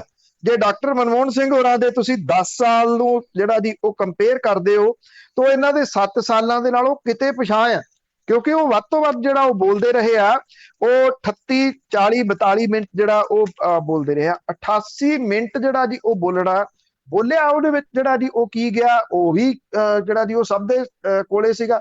ਕੁਝ ਨਵੇਂ ਲਫ਼ਜ਼ ਜੋੜ ਦਿੱਤੇ ਗਏ, ਸਬਕਾ ਸਾਥ ਸਬਕਾ ਪ੍ਰਯਾਸ, ਇਹਨੂੰ ਜਿਹੜਾ ਜੀ ਵਿੱਚ ਨਾਲ ਜੋੜ ਲਿਆ ਗਿਆ। ਸਬਕਾ ਸਾਥ ਸਬਕਾ ਵਿਕਾਸ ਸੀ, ਹੁਣ ਇਹਦੇ ਨਾਲ ਸਬਕਾ ਪ੍ਰਯਾਸ ਲਾ ਲਿਆ। ਇਹ ਤਰੱਕੀ ਆ। ਔਰ ਇਹ ਕਹਿ ਦਿੱਤਾ ਕਿ 100 ਲੱਖ ਕਰੋੜ ਰੁਪਏ ਦਾ ਜਿਹੜਾ ਗਤੀ ਸ਼ਕਤੀ ਨੈਸ਼ਨਲ ਇਨਫਰਾਸਟ੍ਰਕਚਰ ਪਲਾਨ ਹੈ। ਹੁਣ ਸਵਾਲ ਵੱਡਾ ਜਿਹੜਾ ਇਹਦੇ ਵਿੱਚ ਇਹ ਹੋ ਗਿਆ ਕਿ ਇਹ 1 ਲੱਖ ਕਰੋੜ 100 ਲੱਖ ਕਰੋੜ ਰੁਪਏ ਦਾ ਇਹ ਕਿੱਥੋਂ ਆਉਣਾ? 100 ਲੱਖ ਕਰੋੜ ਰੁਪਈਆ, 64 ਲੱਖ ਕਰੋੜ ਰੁਪਈਆ ਤਾਂ ਬਜਟ ਹੈ, ਤੇ ਤੁਸੀਂ ਉਥੋਂ ਇਹ ਪੈਸਾ ਜਿਹੜਾ ਜੀ ਕਿੱਥੋਂ ਆਉਣਾ? ਇੱਕ ਦੂਜੀ ਗੱਲ, ਪਿਛਲੇ 3 ਸਾਲਾਂ ਤੋਂ ਇਹੀ 100 ਲੱਖ ਕਰੋੜ ਰੁਪਈਏ ਦਾ ਹਰ ਸਾਲ ਇੱਥੇ ਲਾਲ ਕਿਲੇ ਤੋਂ ਐਲਾਨ ਕੀਤਾ ਜਾਂਦਾ। 75 ਸਾਲਾਂ ਨੂੰ ਮਨਾਉਣ ਦੇ ਵਾਸਤੇ 75 ਵੰਦੇ ਮਾਤਰਮ ਰੇਲ ਗੱਡੀਆਂ ਦੀ ਗੱਲ ਜਿਹੜੀ ਉਹ ਕੀਤੀ ਗਈ। ਅਗਲੇ 25 ਸਾਲਾਂ ਦੇ ਵਿੱਚ ਦੇਸ਼ ਦੇ ਭਵਿੱਖ ਦੇ ਵਾਸਤੇ ਵਿਜ਼ਨ ਬਣਾਉਣ ਦੀ ਜਿਹੜੀ ਜੀ ਉਹ ਗੱਲ ਕੀਤੀ ਗਈ। ਕਿਸਾਨਾਂ ਦੇ ਮੁੱਦੇ ਨੂੰ ਛੂਹਿਆ ਗਿਆ ਸ਼ਰਾਰਤਪੂਰਨ ਤਰੀਕੇ ਦੇ ਨਾਲ। ਇਹ ਕਿਹਾ ਗਿਆ ਕਿ ਛੋਟਾ ਕਿਸਾਨ ਬਣੇ ਦੇਸ਼ ਕੀ ਸ਼ਾਨ, ਕਿਉਂਕਿ ਜਿਹੜਾ ਕਿਸਾਨ ਅੰਦੋਲਨ ਚੱਲ ਰਿਹਾ ਉਹਨੂੰ ਪਾੜਨ ਦੇ ਵਾਸਤੇ ਵੱਡਾ ਕਿਸਾਨ ਛੋਟਾ ਕਿਸਾਨ ਦਾ ਮੁੱਦਾ ਤਾਂ ਭਾਰਤੀ ਜਨਤਾ ਪਾਰਟੀ ਉਭਾਰਦੀ ਆ। ਹੁਣ ਵੱਡੇ ਪੱਧਰ ਤੇ ਉੱਤੇ ਉਭਾਰ ਦਿੱਤਾ ਗਿਆ ਵੀ ਛੋਟੇ ਕਿਸਾਨਾਂ ਨੂੰ ਕਹਿ ਦਿਓ ਅਸੀਂ ਤਾਂ ਤੁਹਾਡੀ ਗੱਲ ਕਰਦੇ ਆ, ਵੱਡੇ ਕਿਸਾਨਾਂ ਦੀ ਤਾਂ ਅਸੀਂ ਗੱਲ ਹੀ ਨਹੀਂ ਕਰਦੇ। ਵੱਡੇ ਕਿਸਾਨ ਕਹਿਣ ਤੋਂ ਭਾਵ ਉਹਨਾਂ ਲਈ ਪੰਜਾਬ ਤੇ ਹਰਿਆਣਾ ਦੇ ਉਹ ਕਿਸਾਨ ਹੈ ਜਿਨ੍ਹਾਂ ਦੇ ਕੋਲੇ ਟਰੈਕਟਰ ਨੇ। ਸਰਕਾਰ ਸਮਝਦੀ ਆ ਉਹਨੂੰ ਕਿਸਾਨ ਉਹ ਫਿੱਟ ਬਹਿੰਦੇ ਆ ਜਿਹੜੇ ਅੱਜ ਵੀ ਜੋਗ ਨਾਲ ਵਾਹੀ ਕਰਦੇ ਆ। ਵੀ ਜਿਨ੍ਹਾਂ ਕੋਲੇ 2 ਏਕੜ ਤੋਂ ਘੱਟ ਜ਼ਮੀਨ ਹੈ, ਕਿਸਾਨ ਉਹ ਆ ਜਿਹਨੇ ਟਰੈਕਟਰ ਦੇ ਨਾਲ ਵਾਹੀ ਕਰਦੇ, ਉਹ ਕਿਸਾਨ ਥੋੜੀ ਆ। ਉਹ ਉਹਨਾਂ ਨੂੰ ਅਮੀਰ ਕਿਸਾਨ ਜਿਹੜਾ ਜੀ ਉਹ ਮੰਨਦੀ ਹੈ। ਟਰੈਕਟਰ ਕਿਸ਼ਤਾਂ ਤੇ ਨੇ, ਇਹ ਥੋੜੀ ਸਰਕਾਰ ਦੱਸੂਗੀ। ਬੈਂਕ ਦੀਆਂ ਕਿੰਨੀਆਂ ਕਿੰਨੀਆਂ ਲਿਮਟਾਂ ਨੇ, ਇਹ ਸਰਕਾਰ ਥੋੜੀ ਜਿਹੜਾ ਜੀ ਉਹ ਦੱਸੂਗੀ। ਪਰ ਇਹ ਆਖਿਆ ਗਿਆ ਕਿ ਅਸੀਂ ਤਾਂ ਛੋਟੇ ਕਿਸਾਨਾਂ ਦੇ ਵਾਸਤੇ ਜਿਹੜਾ ਉਹ ਖੜੇ ਆ। ਉਂਝ ਵੈਸੇ ਸਰਕਾਰ ਨੇ ਇਹ ਨਹੀਂ ਦੱਸਿਆ ਕਿ 2022 ਤੱਕ ਕਿਹਾ ਸੀਗਾ ਕਿਸਾਨਾਂ ਦੀ ਆਮਦਨ ਦੁੱਗਣੀ ਹੋ ਜਾਣੀ ਆ। 21 ਤਾਂ ਗਿਆ, 2022 ਆਉਣ ਨੂੰ ਸਮਾਂ ਕਿੰਨਾ ਕੁ ਰਹਿ ਗਿਆ? ਉਹਦੇ ਵਿੱਚ ਜਾਂਦਿਆਂ ਕਿ ਅਗਲੇ 4-5 ਮਹੀਨਿਆਂ ਦੇ ਵਿੱਚ ਇਹ ਆਮਦਨ ਜਿਹੜੀ ਆ ਉਹ ਦੁੱਗਣੀ ਹੋ ਜਾਊਗੀ? ਇਹ ਵੱਡਾ ਜਿਹੜਾ ਜੀ ਉਹ ਸਵਾਲ ਹੈ। ਇਸ ਭਾਸ਼ਣ ਦੇ ਵਿੱਚ ਕਿਤੇ ਵੀ ਜਿਹੜੀ ਵਿਦੇਸ਼ ਨੀਤੀ ਆ, ਜਿਹਦਾ ਆਪਾਂ ਪਹਿਲਾਂ ਜ਼ਿਕਰ ਕਰਕੇ ਹਟੇ ਆ, ਕੁਛ ਨਹੀਂ ਉਹਦਾ ਦੱਸਿਆ ਗਿਆ। ਅਫਗਾਨਿਸਤਾਨ ਦੇ ਵਿੱਚ ਚੱਲ ਰਹੀਆਂ ਘਟਨਾਵਾਂ ਦੇ ਬਾਰੇ ਦੇ ਵਿੱਚ ਮੂੰਹ ਹੀ ਨਹੀਂ ਜਿਹੜਾ ਉਹ ਖੋਲਿਆ ਗਿਆ। ਜਿਹੜੀ ਪੈਗਾਸਸ ਮਾਮਲੇ ਦੇ ਉੱਤੇ ਸਿਆਸਤਦਾਨਾਂ, ਪੱਤਰਕਾਰਾਂ ਤੇ ਜਿਹੜੇ ਸੋਸ਼ਲ ਵਰਕਰ ਨੇ, ਉਹਨਾਂ ਦੀ ਨਿਗਰਾਨੀ ਜਿਹੜੀ ਕੀਤੀ ਜਾ ਰਹੀ ਹੈ, ਇਹਦਾ ਕੁਝ ਨਹੀਂ ਜਿਹੜਾ ਉਹ ਕਿਹਾ ਗਿਆ। ਦੇਸ਼ ਦੇ 50% ਤੋਂ ਜ਼ਿਆਦਾ ਬੱਚੇ ਅਨੀਮੀਆ ਦਾ ਸ਼ਿਕਾਰ ਨੇ, 30% ਤੋਂ ਜ਼ਿਆਦਾ ਬੱਚੇ ਭੁੱਖਮਰੀ ਜਾਂ ਅਰਧ ਭੁੱਖਮਰੀ ਦਾ ਸ਼ਿਕਾਰ ਨੇ। ਛੋਟੇ ਕਿਸਾਨਾਂ ਨੂੰ ਯਾਦ ਤਾਂ ਕੀਤਾ, ਪਰ 1 ਸਾਲ ਤੋਂ ਖੇਤੀ ਕਾਨੂੰਨਾਂ ਦੇ ਵਿਰੋਧ ਦੇ ਵਿੱਚ ਅੰਦੋਲਨ ਕਰ ਰਹੇ ਕਿਸਾਨਾਂ ਨੂੰ ਮੁਕੰਮਲ ਰੂਪ ਦੇ ਵਿੱਚ ਵਸਾਰ ਦਿੱਤਾ ਗਿਆ ਵੀ ਜਿਵੇਂ ਕੁਝ ਹੋ ਹੀ ਨਹੀਂ ਰਿਹਾ। ਜਿਹੜੇ ਕਿ ਦੇਸ਼ ਦੀਆਂ ਸਰਹੱਦਾਂ ਦੇ ਜਿਹੜੀਆਂ ਰਾਜਧਾਨੀ ਦੀਆਂ ਸਰਹੱਦਾਂ ਨੇ, ਉਹਦੇ ਉੱਤੇ 9 ਮਹੀਨੇ ਤੋਂ ਲਗਭਗ ਜਿਹੜਾ ਉਹ ਬੈਠੇ ਹੋਏ ਆ, ਉਹਦਾ ਜ਼ਿਕਰ ਹੀ ਨਾ ਕਰਨਾ ਬੜੀ ਹੈਰਾਨਗੀ ਵਾਲੀ ਜਿਹੜੀ ਇਹ ਗੱਲ ਆ ਕਿ ਭਾਰਤੀ ਜਨਤਾ ਪਾਰਟੀ ਦੇ ਜਿਹੜੇ ਪ੍ਰਧਾਨ ਮੰਤਰੀ ਨੇ, ਉਹ ਇਹ ਸਮਝਦੇ ਨੇ ਕਿ ਜਿਹੜੀ ਚੀਜ਼ ਦਾ ਜ਼ਿਕਰ ਨਾ ਕੀਤਾ ਜਾਵੇ ਉਹ ਅੱਖੋਂ ਪਰੋਖੇ ਜਿਹੜਾ ਜੀ ਉਹ ਹੋ ਜਾਂਦੀ ਆ। ਇਹ ਉਹਨਾਂ ਦਾ ਸਟਾਈਲ ਗੁਜਰਾਤ ਦੇ ਵਿੱਚ ਵੀ ਸੀਗਾ, ਇਹ ਉਹਨਾਂ ਦਾ ਸਟਾਈਲ ਜਿਹੜਾ ਜੀ ਮੌਜੂਦਾ 7ਵੇਂ ਸਾਲ ਦੇ ਵਿੱਚ ਭਾਰਤ ਦੇ ਵਿੱਚ ਵੀ ਜਾਰੀ ਰਿਹਾ। ਚਲੋ ਅੱਖੋਂ ਪਰੋਖੇ ਤਾਂ ਨਹੀਂ ਹੁੰਦੀ ਜਿਨ੍ਹਾਂ ਦੇ ਲੱਗੀ ਹੋਈ ਆ। ਅੱਗੇ ਉਸੇ ਤਰ੍ਹਾਂ ਨਵਜੋਤ ਸਿੱਧੂ ਦੀ ਗੱਲ ਕਰ ਰਹੇ, ਬੜੀਆਂ ਬਾਹਾਂ ਕੱਢ ਕੱਢ ਕੇ ਗੱਲਾਂ ਬਾਤਾਂ ਤਾਂ ਹੋ ਰਹੀਆਂ, ਪਰ ਅੰਨਾ ਵੰਡੇ ਸੀਰ ਨਹੀਂ ਮੁੜ ਆਪਣਿਆਂ ਨੂੰ। ਪ੍ਰਗਟ ਸਿੰਘ ਨੂੰ ਜਨਰਲ ਸਕੱਤਰ ਦਾ ਅਹੁਦਾ। ਕਦੀ ਪੰਜਾਬ ਕਾਂਗਰਸ ਦੇ ਪ੍ਰਧਾਨ ਨਵਜੋਤ ਸਿੰਘ ਸਿੱਧੂ ਹੋਰਾਂ ਨੇ ਇਹਦੇ ਵਿੱਚ ਇਹ ਗੱਲ ਕਹੀ ਆ ਕਿ ਉਹਨਾਂ ਨੇ ਹਾਈ ਕਮਾਂਡ ਤੋਂ ਇਹਦੀ ਪ੍ਰਵਾਨਗੀ ਲਈ ਆ। ਜਿਹੜੀ ਉਹਨਾਂ ਦੀ ਚਿੱਠੀ ਆ, ਜੇ ਤੁਸੀਂ ਉਹਨੂੰ ਪੜ੍ਹਦੇ ਹੋ, ਕਿ ਹਾਈ ਕਮਾਂਡ ਦੇ ਜਿਹੜੇ ਨੇਤਾ ਨੇ ਉਹਨਾਂ ਦਾ ਜ਼ਿਕਰ ਉਹਦੇ ਵਿੱਚ ਕੀਤਾ ਗਿਆ ਕਿ ਉਹਨਾਂ ਤੋਂ ਪ੍ਰਵਾਨਗੀ ਲਈ ਆ। ਪਰ ਹੈਰਾਨੀਜਨਕ ਤਰੀਕੇ ਦੇ ਨਾਲ ਇਹਦੇ ਵਿੱਚ ਜਿਹੜੇ 4 ਕਾਂਗਰਸ ਦੇ ਕਾਰਜਕਾਰੀ ਪ੍ਰਧਾਨ ਲਾਏ ਆ, ਨਾ ਤਾਂ ਉਹਨਾਂ ਦਾ ਜ਼ਿਕਰ ਹੈ ਤੇ ਨਾ ਉਹਨਾਂ ਦੇ ਸਾਈਨ ਨੇ। ਇਹਦੇ ਉੱਤੇ ਸਾਈਨ ਕੱਲੇ ਨਵਜੋਤ ਸਿੰਘ ਸਿੱਧੂ ਹੋਰਾਂ ਦੇ ਨੇ। ਪ੍ਰਗਟ ਸਿੰਘ ਜਿਹੜੇ ਕਿ ਸਾਬਕਾ ਓਲੰਪੀਅਨ ਨੇ, ਦੂਜੀ ਵਾਰੀ ਦੇ MLA ਨੇ, ਪਹਿਲਾਂ ਅਕਾਲੀਆਂ ਵੱਲੋਂ MLA ਸੀ, ਉਧਰੋਂ ਛੱਡ ਕੇ ਆ ਗਏ ਸੀ, ਹੁਣ ਕਾਂਗਰਸ ਵੱਲੋਂ MLA ਨੇ। ਪ੍ਰਗਟ ਸਿੰਘ ਹੋਰੀ ਲਗਾਤਾਰ ਕੈਪਟਨ ਅਮਰਿੰਦਰ ਸਿੰਘ ਹੋਰਾਂ ਦੀਆਂ ਨਾਕਾਮੀਆਂ ਉਭਾਰਦੇ ਰਹੇ ਆ। ਜਦੋਂ ਨਵਜੋਤ ਸਿੰਘ ਸਿੱਧੂ ਹੋਰੀ ਮੌਨ ਵਰਤ ਦੇ ਉੱਤੇ ਗਏ ਹੋਏ ਸੀਗੇ, ਪ੍ਰਗਟ ਸਿੰਘ ਹੋਰੀ ਉਦੋਂ ਵੀ ਬੋਲਦੇ ਸੀ। ਨਵਜੋਤ ਸਿੰਘ ਸਿੱਧੂ ਹੋਰੀ ਵਾਪਸ ਆਏ, ਬੋਲਣ ਲੱਗ ਗਏ, ਪ੍ਰਗਟ ਸਿੰਘ ਹੋਰੀ ਉਦੋਂ ਵੀ ਬੋਲਦੇ ਸੀ। ਹੁਣ ਪ੍ਰਗਟ ਸਿੰਘ ਹੋਰਾਂ ਨੂੰ ਜਿਹੜਾ ਉਹ ਸੈਕਟਰੀ ਲਾਇਆ ਗਿਆ ਪੰਜਾਬ ਪ੍ਰਦੇਸ਼ ਕਾਂਗਰਸ ਦਾ, ਔਰ ਜਨਰਲ ਸਕੱਤਰ ਦੀ ਜ਼ਿੰਮੇਵਾਰੀ ਸੌਂਪੀ ਗਈ ਆ। ਉਹਨਾਂ ਨੂੰ ਬੁਲਾਰਾ ਵੀ ਜਿਹੜਾ ਉਹ ਨਿਯੁਕਤ ਕੀਤਾ ਗਿਆ।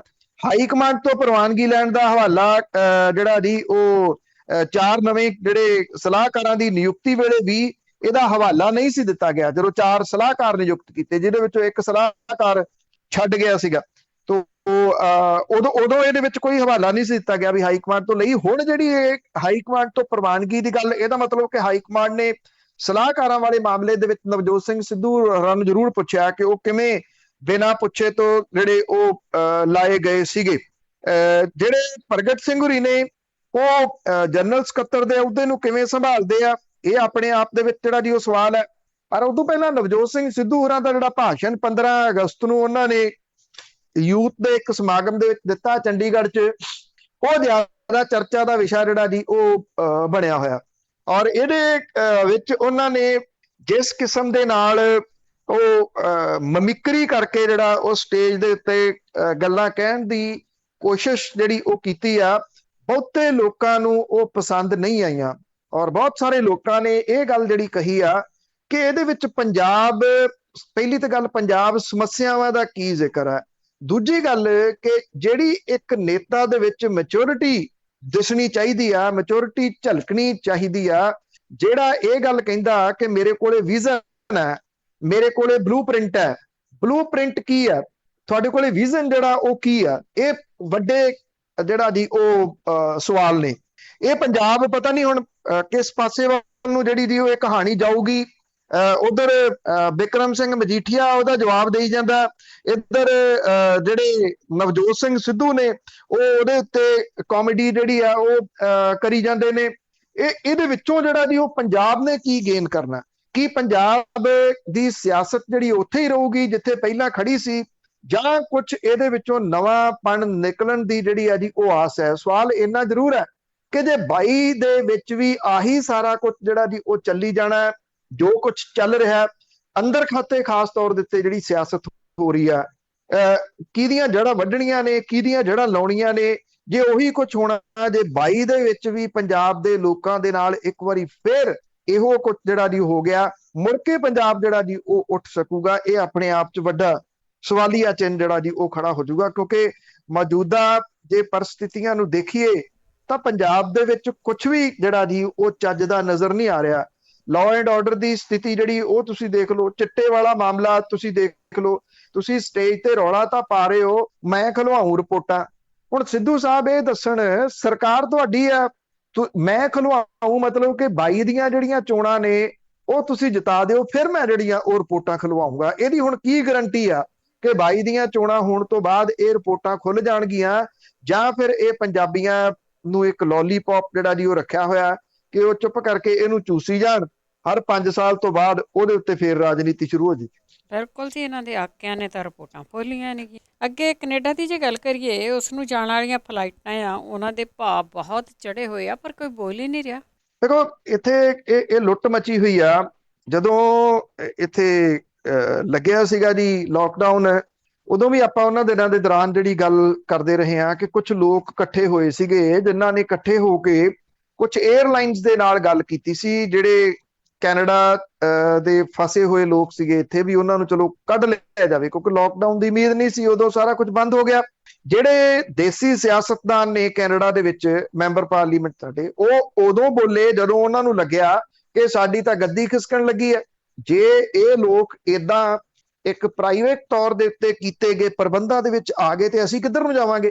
ਫਿਰ ਤੇਜ਼ੀ ਦੇ ਨਾਲ ਉਹ ਫਲਾਈਟਾਂ ਰੱਦ ਕਰਵਾਈਆਂ ਗਈਆਂ, ਕਹਿ ਕੇ ਉਹਨਾਂ ਨੂੰ ਪਰਮਿਸ਼ਨ ਨਹੀਂ ਦਿੱਤੀ ਗਈ, ਤੇ ਕੈਨੇਡਾ ਦੀ ਸਰਕਾਰ ਨੇ ਕੁਝ ਜਿਹੜੀਆਂ ਫਲਾਈਟਾਂ ਸੀਗੀਆਂ ਉਹ ਸਟਾਰਟ ਕੀਤੀਆਂ। ਕਿੰਨੇ ਕਿੰਨੇ ਪੈਸੇ ਉਹਦੇ ਵਿੱਚ ਜਿਹੜੇ ਸੀਗੇ ਉਹ ਲੱਗੇ, ਇਹ ਸਭ ਨੂੰ ਜਿਹੜਾ ਉਹ ਪਤਾ। ਮੋਟਾ ਪੈਸਾ ਲੋਕਾਂ ਨੇ ਦੇ ਕੇ ਜਿਹੜਾ ਸੀਗਾ ਉਹ ਇਹਨਾਂ ਫਲਾਈਟਾਂ ਦੇ ਰਾਹੀਂ ਕੈਨੇਡਾ ਨੂੰ ਗਏ, ਕਿਉਂਕਿ ਕੈਨੇਡਾ ਜਿਹੜਾ ਜੀ ਉਹ ਇਸ ਵੇਲੇ ਦੇਖਿਆ ਜਾਵੇ ਤਾਂ ਉਹਦੀ ਇਕਨੋਮੀ ਦੇ ਵਿੱਚ ਇੱਕ ਬਹੁਤ ਵੱਡਾ ਕੰਟਰੀਬਿਊਟ ਜਿਹੜਾ ਕਰ ਰਿਹਾ ਉਹ ਇੰਟਰਨੈਸ਼ਨਲ ਸਟੂਡੈਂਟ ਨੇ।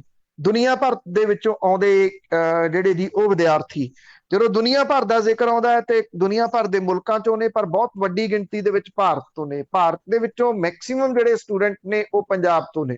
ਨਾ ਤਾਂ 에ਅਰ ਇੰਡੀਆ ਚੱਲ ਰਹੀ ਹੈ, ਨਾ 에ਅਰ ਕੈਨੇਡਾ ਚੱਲ ਰਹੀ ਹੈ।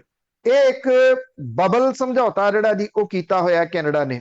ਕੈਨੇਡਾ ਨੇ ਪਿਛਲੇ ਦਿਨਾਂ ਦੇ ਵਿੱਚ ਜਿਹੜਾ ਸੀ ਉਹ 21 ਸਤੰਬਰ ਤੱਕ ਅਜੇ ਫਲਾਈਟਾਂ ਦੇ ਉੱਤੇ ਪਾਬੰਦੀ ਜਿਹੜੀ ਉਹ ਲਾ ਦਿੱਤੀ। ਪਾਬੰਦੀ ਲਾਉਣ ਦਾ ਕਾਰਨ ਕੈਨੇਡਾ ਦਾ ਜਿਹੜਾ ਇਹ ਸੀਗਾ ਕਿ ਜੀ ਇੱਥੇ ਨਕਲੀ ਰਿਪੋਰਟਾਂ ਬਣੀਆਂ ਨੇ, ਔਰ ਉਹ ਬਣੀਆਂ ਨੇ, ਇਹਦੇ 'ਚ ਕੋਈ ਸ਼ੱਕ ਨਹੀਂ।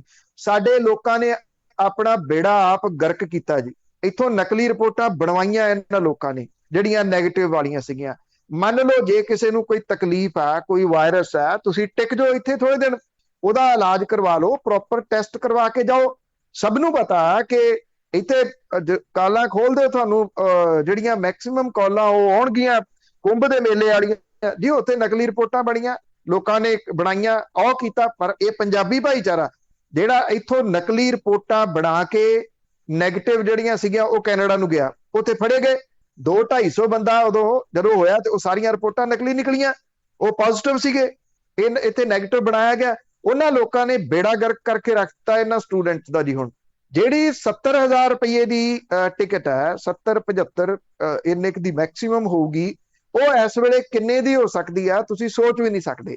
2 ਲੱਖ, 2.25 ਲੱਖ, 2.5 ਲੱਖ, ਪੌਣੇ 3, 3, 3.25, 3.5 ਲੱਖ ਰੁਪਏ ਤੱਕ ਦੀ ਟਿਕਟ ਜਿਹੜੀ ਆ ਉਹ 에ਅਰਲਾਈਨਾਂ ਵੇਚ ਕੇ ਇਹਨਾਂ ਸਟੂਡੈਂਟਸ ਨੂੰ ਲਿਜਾ ਰਹੀਆਂ ਨੇ।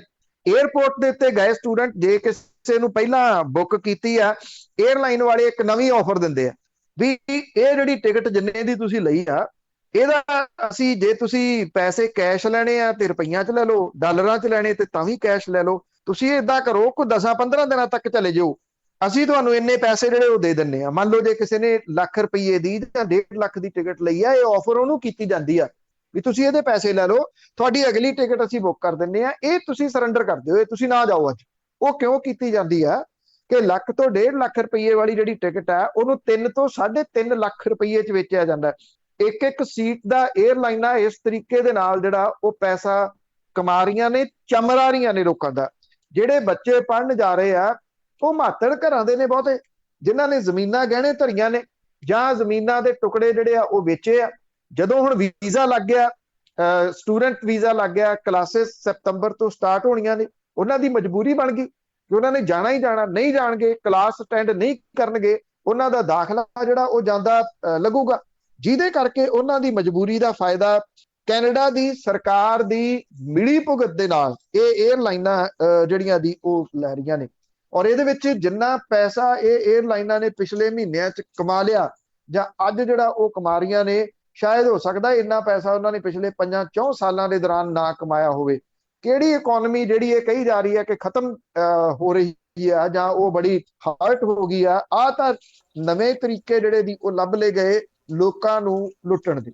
ਬਿਲਕੁਲ ਜੀ, ਕੋਈ ਇਕਨੋਮੀ ਹਰਟ ਨਹੀਂ ਹੋਈ, ਸਭ ਕੁਝ ਲੁੱਟ ਚੱਲਦੀ ਆ। ਤੇ ਅੱਗੇ ਗੱਲ ਕਰਦੇ ਆ ਕਾਂਗਰਸੀ ਆਗੂ ਸੁਸ਼ਮਤਾ ਦੇਵ ਆ ਜਿਹੜੀ, ਉਸਨੇ ਪੱਲਾ ਛੱਡਿਆ ਸੋਨੀਆ ਗਾਂਧੀ ਦਾ ਤੇ ਉਧਰ ਮਮਤਾ ਬੈਨਰਜੀ ਦੇ ਜਹਾਜ਼ੇ ਜਾ ਚੜੀ ਹੈ। ਦੇਖੋ ਇਹਨੇ ਪਹਿਲਾਂ ਜਿਹੜਾ ਜਦੋਂ ਅਸਤੀਫਾ ਦਿੱਤਾ ਸੀਗਾ, ਥੋੜੀ ਦੀ ਹੈਰਾਨਗੀ ਤਾਂ ਜਿਹੜੀ ਹੋਈ ਸੀਗੀ ਕਿਉਂਕਿ ਇਹਨੂੰ ਔਰਤ ਵਿੰਗ ਦੀ ਲਾਇਆ ਹੋਇਆ ਸੀਗਾ ਪ੍ਰਧਾਨ। ਇੱਕਦਮ ਉਹਦਾ ਸੁਸ਼ਮਿਤਾ ਦੇਵ ਦਾ ਅਸਤੀਫਾ ਦੇਣਾ ਇਹ ਸਵਾਲੀਆ ਚਿੰਨ੍ਹ ਤਾਂ ਜਿਹੜੇ ਦੀ ਉਸ ਟਾਈਮ ਖੜੇ ਹੋਏ ਸੀਗੇ ਕਿ ਉਹਨੇ ਅਸਤੀਫਾ ਕਿਉਂ ਦੇ ਦਿੱਤਾ। ਪਰ ਹੁਣ ਇਹ ਕਲੀਅਰ ਹੋ ਗਿਆ ਕਿ ਉਹ ਤ੍ਰਿਣਮੂਲ ਕਾਂਗਰਸ ਦੇ ਵਿੱਚ ਸ਼ਾਮਲ ਹੋ ਗਈ। ਜਿਹੜੇ ਕੌਮੀ ਜਨਰਲ ਸਕੱਤਰ ਅਭਿਸ਼ੇਕ ਬੈਨਰਜੀ ਦੀ ਮੌਜੂਦਗੀ ਦੇ ਵਿੱਚ ਉਹਨੇ ਇਹ ਸ਼ਮੂਲੀਅਤ ਕੋਲਕਾਤਾ ਦੇ ਵਿੱਚ ਜਿਹੜੀ ਉਹ ਕੀਤੀ। ਟਵਿੱਟਰ ਦੇ ਉੱਤੇ TMC ਦੇ ਸਾਬਕਾ ਸੰਸਦ ਮੈਂਬਰ ਦਾ ਆਪਣੀ ਪਾਰਟੀ ਦੇ ਵਿੱਚ ਜਿਹੜਾ ਉਹ ਸਵਾਗਤ ਕੀਤਾ ਗਿਆ। ਪਾਰਟੀ ਨੇ ਇਹ ਕਿਹਾ ਕਿ ਅਸੀਂ ਆਲ ਇੰਡੀਆ ਮਹਿਲਾ ਕਾਂਗਰਸ ਦੀ ਸਾਬਕਾ ਪ੍ਰਧਾਨ ਸੁਸ਼ਮਿਤਾ ਦੇਵ ਦਾ ਤ੍ਰਿਣਮੂਲ ਪਰਿਵਾਰ ਦੇ ਵਿੱਚ ਸਵਾਗਤ ਕਰਦੇ ਹਾਂ। ਦੇਵ ਨੇ ਕਾਂਗਰਸੀ ਮੁਖੀ ਸੋਨੀਆ ਗਾਂਧੀ ਨੂੰ ਆਪਣਾ ਅਸਤੀਫਾ ਭੇਜਤਾ ਸੀ। ਪਾਰਟੀ ਛੱਡਣ ਦਾ ਕੋਈ ਕਾਰਨ ਨਹੀਂ ਸੀ ਦੱਸਿਆ। ਆਪਣੀ ਚਿੱਠੀ 'ਚ ਉਹਨੇ ਲਿਖਿਆ ਸੀਗਾ ਕਿ ਉਹ ਆਪਣੀ ਜ਼ਿੰਦਗੀ ਦੇ ਨਵੇਂ ਸਫ਼ਰ ਦੀ ਸ਼ੁਰੂਆਤ ਕਰ ਰਹੀ ਹੈ, ਜਿਹਦੇ ਕਰਕੇ ਉਹ ਕਾਂਗਰਸ ਤੋਂ ਅਸਤੀਫਾ ਜਿਹੜਾ ਉਹ ਦੇਣਾ ਚਾਹੁੰਦੀ ਆ ਔਰ ਮੁੱਢਲੀ ਮੈਂਬਰਸ਼ਿਪ ਤੋਂ ਅਸਤੀਫਾ ਦੇ ਦਿੱਤਾ। ਜਿਹੜੇ ਕਾਂਗਰਸ ਦੇ ਬੁਲਾਰੇ ਰਣਦੀਪ ਸੂਰਜੇਵਾਲੇ ਨੇ ਕਿਹਾ ਸੀਗਾ ਜੀ ਕਿ ਸੁਸ਼ਮਿਤਾ ਦੇਵ ਦੇ ਵੱਲੋਂ ਕੋਈ ਚਿੱਠੀ ਮਿਲੀ ਹੋਈ ਨਹੀਂ। ਇਹ ਵੀ ਕਿਹਾ ਕਿ ਦੂਜੀ ਪਾਰਟੀ ਦੇ ਆਗੂਆਂ ਨੇ ਉਹਦੇ ਤੱਕ ਪਹੁੰਚ ਦੀ ਕੋਸ਼ਿਸ਼ ਕੀਤੀ ਪਰ ਉਹਦਾ ਫੋਨ ਬੰਦ ਸੀ। ਦੂਜੇ ਪਾਸੇ ਜਿਹੜਾ ਹੈਗਾ G23 ਜਿਹੜੇ ਕਾਂਗਰਸੀ ਗਾਂਧੀ ਪਰਿਵਾਰ ਦੇ ਮੈਂਬਰਾਂ ਦਾ ਵਿਰੋਧ ਕਰਦੇ ਆ, ਉਹਨਾਂ ਨੂੰ ਮੌਕਾ ਜਿਹੜਾ ਜੀ ਮਿਲ ਗਿਆ। ਕਪਿਲ ਸਿੱਬਲ ਨੇ ਇਹ ਗੱਲ ਜਿਹੜੀ ਕਹੀ ਆ ਕਿ ਕਾਂਗਰਸ ਜਿਹੜੀ ਨੇਤਾ ਨੇ ਉਹ ਤਾਂ ਅੱਖਾਂ ਮੀਟ ਕੇ ਬੈਠੇ ਆ। ਉਹਨਾਂ ਨੇ ਇਹ ਕਿਹਾ ਕਿ ਜਿਹੜਾ ਸੁਸ਼ਮਿਤਾ ਦੇਵ ਨੇ ਜਦੋਂ ਸਾਡੀ ਪਾਰਟੀ ਦੀ ਮੁੱਢਲੀ ਮੈਂਬਰਸ਼ਿਪ ਤੋਂ ਅਸਤੀਫਾ ਦੇ ਦਿੱਤਾ ਤੇ ਆਗੂਆਂ ਨੂੰ ਸਰਗਰਮ ਹੋਣਾ ਚਾਹੀਦਾ ਸੀ, ਉਹਨੂੰ ਪੁੱਛਣਾ ਚਾਹੀਦਾ ਸੀ ਵੀ ਉਹਨੂੰ ਮੁਸ਼ਕਲ ਕੀ ਆ, ਉਹ ਕਿਉਂ ਅਸਤੀਫਾ ਦੇ ਰਿਹਾ। ਕਪਿਲ ਸਿੱਬਲ ਨੇ ਇਹ ਗੱਲ ਕਹੀ ਆ ਕਿ ਨੌਜਵਾਨ ਸਾਡੀ ਪਾਰਟੀ ਨੂੰ ਛੱਡਦੇ ਜਾ ਰਹੇ ਆ। ਪਾਰਟੀ ਨੂੰ ਬਚਾਉਣ ਦੀ ਕੋਸ਼ਿਸ਼ ਕਰਨ ਵਾਲੇ ਸੀਨੀਅਰ ਜਿਹੜੇ ਆਗੂ ਨੇ ਉਹਨਾਂ ਦੇ ਉੱਤੇ ਉਂਗਲ ਉਲਟੀ ਪਾਰਟੀ ਜਿਹੜੀ ਆ ਉਹ ਚੁੱਕਦੀ ਆ ਕਿ ਜੀ ਇਹ ਤਾਂ ਜੀ ਬਗਾਵਤ ਕਰ ਰਹੇ ਨੇ, ਇਹ ਤਾਂ ਦੂਜੀਆਂ ਜਿਹੜੀਆਂ ਸੁਰਾਂ ਅਪਣਾ ਰਹੇ ਆ। ਕਪਿਲ ਸਿੱਬਲ ਨੇ ਇਹ ਗੱਲ ਕਹੀ ਆ ਕਿ ਅਸੀਂ ਇਹੀ ਚੀਜ਼ਾਂ ਰੋਕਣ ਦੇ ਯਤਨ ਦੇ ਵਿੱਚ ਆ ਕਿ ਪਾਰਟੀ ਜਿਹੜੀ ਆ ਉਹਦੇ ਵਿੱਚ ਬਗਾਵਤ ਨਾ ਹੋਵੇ। G23 ਮਤਲਬ ਜੀ ਇਹ ਜਿਹੜੀ ਚਿੱਠੀ ਇੱਕ ਲਿਖੀ ਸੀ ਸੋਨੀਆ ਗਾਂਧੀ ਨੂੰ, ਇਹ ਉਹ ਨੇਤਾ ਨੇ ਔਰ ਇਹਨਾਂ ਦੇ ਵਿੱਚੋਂ ਜਿਹੜੇ ਲਗਾਤਾਰ ਬੋਲ ਰਹੇ ਨੇ ਉਹ ਕਪਿਲ ਸਿੱਬਲ ਨੇ। ਹਾਲਾਂਕਿ ਪਿਛਲੇ ਦਿਨਾਂ ਦੇ ਵਿੱਚ ਤ੍ਰਿਣਮੂਲ ਕਾਂਗਰਸ ਦੀ ਜਿਹੜੀ ਪ੍ਰਧਾਨ ਹੈ ਮਮਤਾ ਬੈਨਰਜੀ, ਉਹਨਾਂ ਨੇ ਦਿੱਲੀ ਦੇ ਵਿੱਚ ਆ ਕੇ ਸੋਨੀਆ ਗਾਂਧੀ ਹੋਰਾਂ ਦੇ ਨਾਲ ਮੁਲਾਕਾਤ ਕੀਤੀ ਸੀ। ਤ੍ਰਿਣਮੂਲ ਕਾਂਗਰਸ ਸੰਸਦ ਦੇ ਵਿੱਚ ਸਾਥ ਪਿਛਲੇ ਦਿਨਾਂ ਤੋਂ ਦਿੰਦੀ ਰਹੀ ਆ ਕਾਂਗਰਸ ਦਾ ਵੱਖ-ਵੱਖ ਮੁੱਦਿਆਂ ਦੇ ਉੱਤੇ। ਪਰ ਆ ਜਿਹੜੀ ਡਿਵੈਲਪਮੈਂਟ ਹੋਈ ਆ ਇਹਨੇ ਕਈ ਹੋਰ ਸਵਾਲ ਜਿਹੜੇ ਜੀ ਉਹ ਖੜੇ ਕਰ ਦੇਣੇ ਨੇ ਕਿ ਕੀ ਤ੍ਰਿਣਮੂਲ ਕਾਂਗਰਸ ਜਿਹੜੀ ਆ ਉਹ ਹੁਣ ਭਾਰਤੀ ਜਨਤਾ ਪਾਰਟੀ ਵਾਲੀ ਤਰਜ਼ ਦੇ ਉੱਤੇ ਦੂਜੀਆਂ ਪਾਰਟੀਆਂ ਦੇ ਅਹਿਮ ਨੇਤਾਵਾਂ ਨੂੰ ਲਿਆ ਕੇ ਆਪਣੀ ਹਾਜ਼ਰੀ ਨੈਸ਼ਨਲ ਪੱਧਰ ਦੇ ਉੱਤੇ, ਵੱਡੇ ਪੱਧਰ ਤੇ ਲਵਾਉਣ ਦੇ ਵਾਸਤੇ ਹੱਥ ਪੈਰ ਮਾਰ ਰਹੀ ਹੈ। ਕੁਛ ਤਾਂ ਹੈਗਾ ਜੀ ਇਹਦੇ ਵਿੱਚ। ਅਗਲੇ ਸਵਾਲ ਵੱਲ ਚੱਲਦੇ ਹਾਂ ਸਰੋਤੇ। ਜੇ ਤੁਹਾਡਾ ਵੀ ਕੋਈ ਸਵਾਲ ਆ ਤੁਸੀਂ ਕਾਲ ਕਰ ਸਕਦੇ ਹੋ 4082725000 ਸਟੂਡੀਓ ਦਾ ਫੋਨ ਨੰਬਰ ਆ।